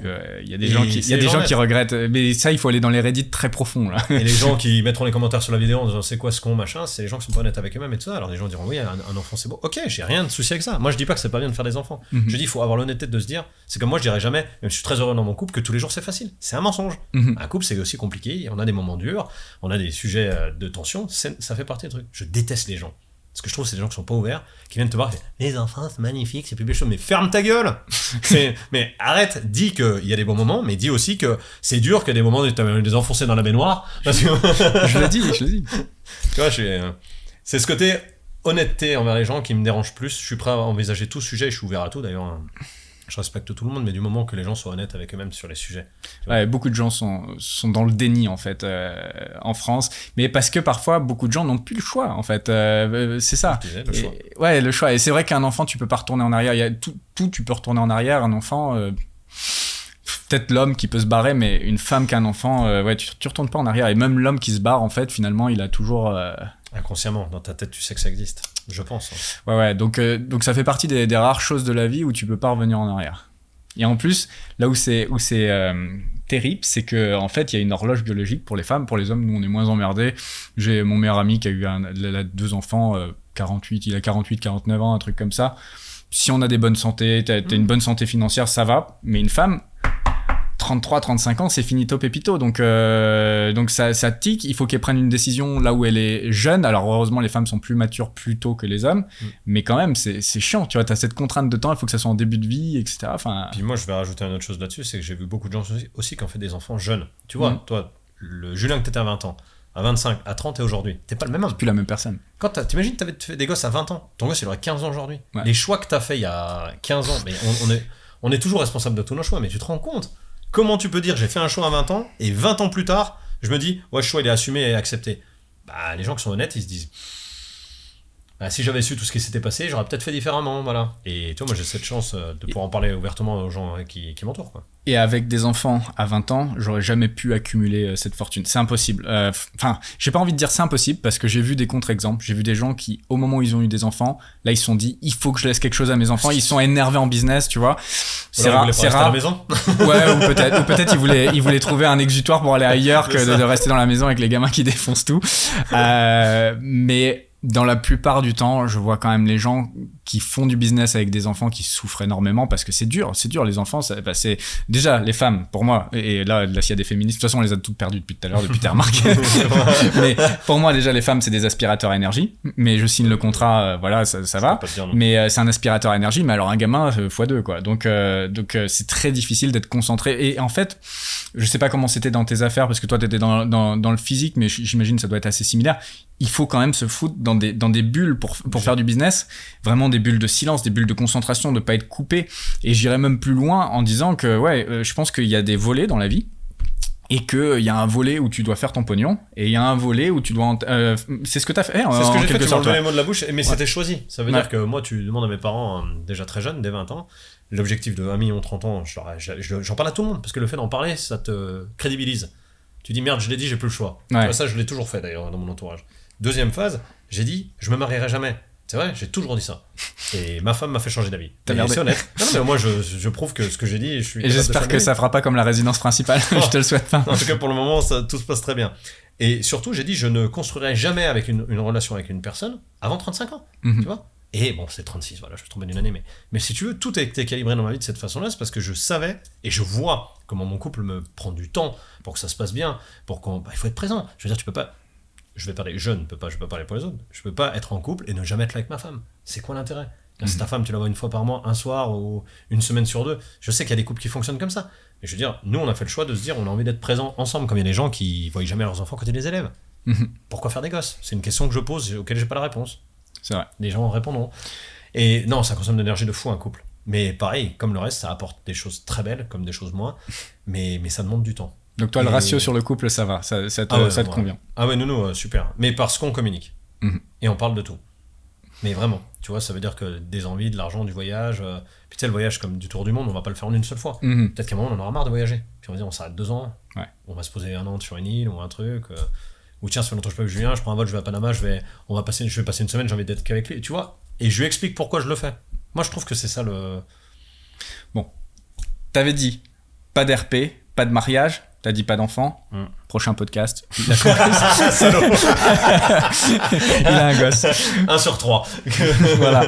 Voilà, jamais 203. Voilà. Non, les enfants, c'est sûr. Et mariage et RP, j'assume. Je prends. On verra. Peut-être le temps fera les choses. De toute façon, il y a que les cons qui changent pas d'avis. Donc, oui, on verra. On change tous d'avis. En tout cas, interview ma femme et tu verras que ça va aller vite. Je pose la question. Ça marche. Et du coup, si on doit donner un conseil aux jeunes entrepreneurs, ne vous mariez pas trop tôt. Voilà. Non, privilégiez d'avoir votre vie pro. Ouais, parce que la vie perso, vous le regrettez de l'avoir fait trop jeune. Parce que vous savez pas comment vous allez évoluer ni dans quel pays vous allez vivre. Ouais, le temps qu'on peut perdre quand on est jeune, je suis passé par là et tous, même si on vous le dit, en fait, la plupart des gens le font, mais à dater des nanas, qu'au premier date, vous savez que vous ferez pas une partie de votre vie avec. Donc, en fait, vous ne perdez que du temps à faire ce date. Il faut mieux se focus sur le fait de faire du business. Et souvent, si je peux me permettre, c'est souvent le truc, c'est parce que les gens n'ont pas envie d'être seuls, ou tu vois. Et donc, ça vient répondre à un truc où ce que je vous ai dit depuis le départ, travaillez sur vous-même. Pour pouvoir évoluer en fait. Parce que si vous avez un problème d'être seul ou de pas avoir une compagnie là, si vous travaillez sur vous, que vous arrivez à le faire, vous pourrez être plus focus sur le business. Et une fois que vous serez successful, ce que je vous souhaite, et ben vous serez dans le game. Et là les nanas ça tombe. Les gens viennent à vous. Voilà. En fait, quand vous êtes successful, vous attirez les gens. Donc tout de suite. Et puis ça dépend de l'énergie que tu dégages. Ouais, aussi. Parce que si t'es successful en mode connard, je suis le baron connard et je tire tout ce qui bouge, bah tu vas trouver que des minettes qui ont envie de tirer. C'est ça. Tu vois. Par contre, si t'es le mec posé, maintenant je cherche une vie calme, machin. Bah, toutes ces nanas un peu michto, c'est rien, elles vont dégager toutes seules. Et puis les nanas bien, comme par hasard. C'est comme je dis, hein, tu rencontreras jamais la femme de ta vie dans une boîte de nuit. Peu de chance. Mais t'as plus de la chance de la rencontrer dans, je sais pas, dans un événement, un parc. Ouais. Nous, on s'est rencontrés à une station essence pour le dire. Comme quoi la vie. Et du coup, de façon détournée, le fait d'avoir créé cette association, c'était pas une façon d'avoir un enfant ou d'avoir des enfants à s'occuper, non ? Moi, comme je te dis, j'adore les enfants. Ceux des autres. Ok.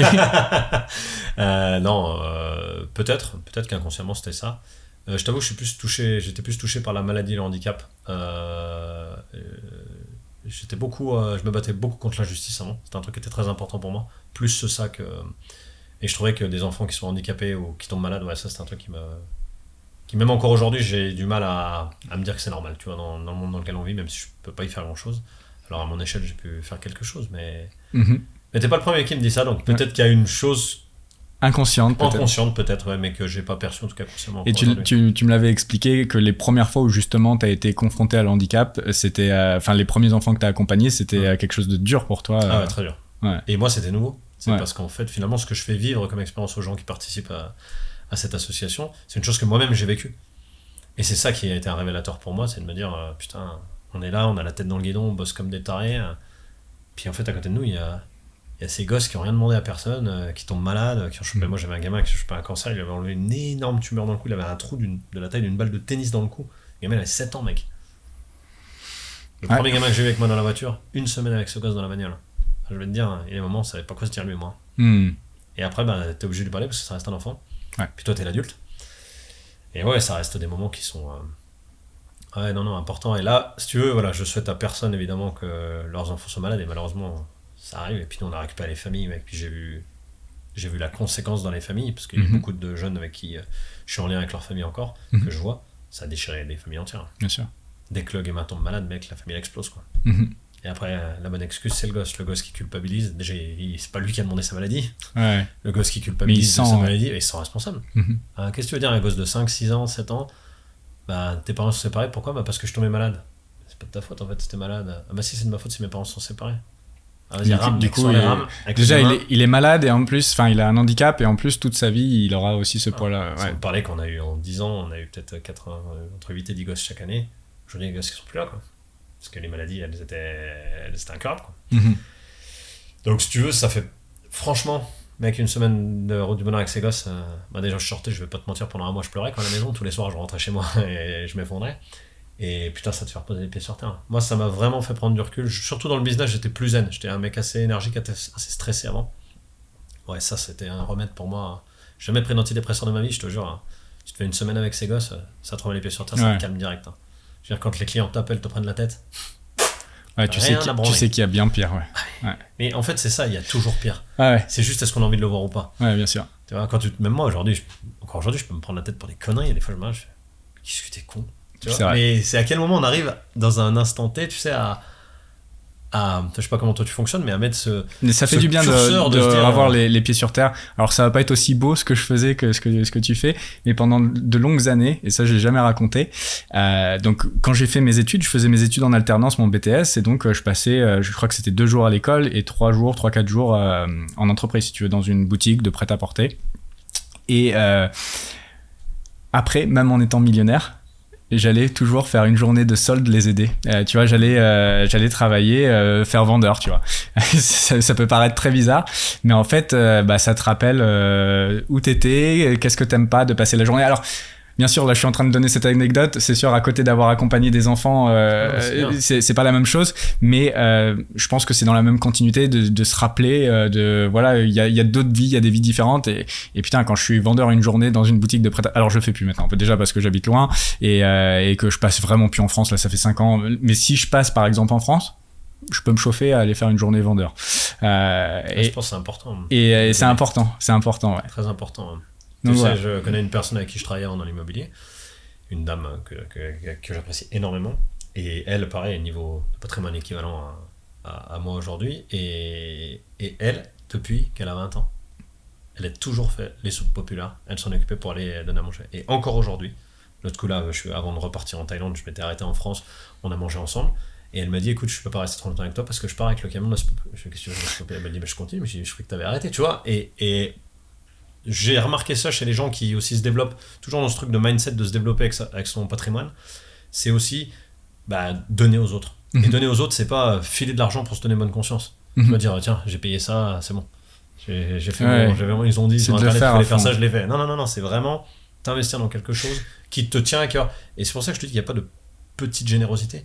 Si pour toi les soldes c'est un truc qui était important parce que ça pas l'histoire de ta vie, Ah, ça a c'est aidé. génial. Ouais, T'as pas besoin d'aider des gosses malades, je veux dire. Ouais. Tu trouves toujours plus grave. T'as des gens qui vont aider des animaux.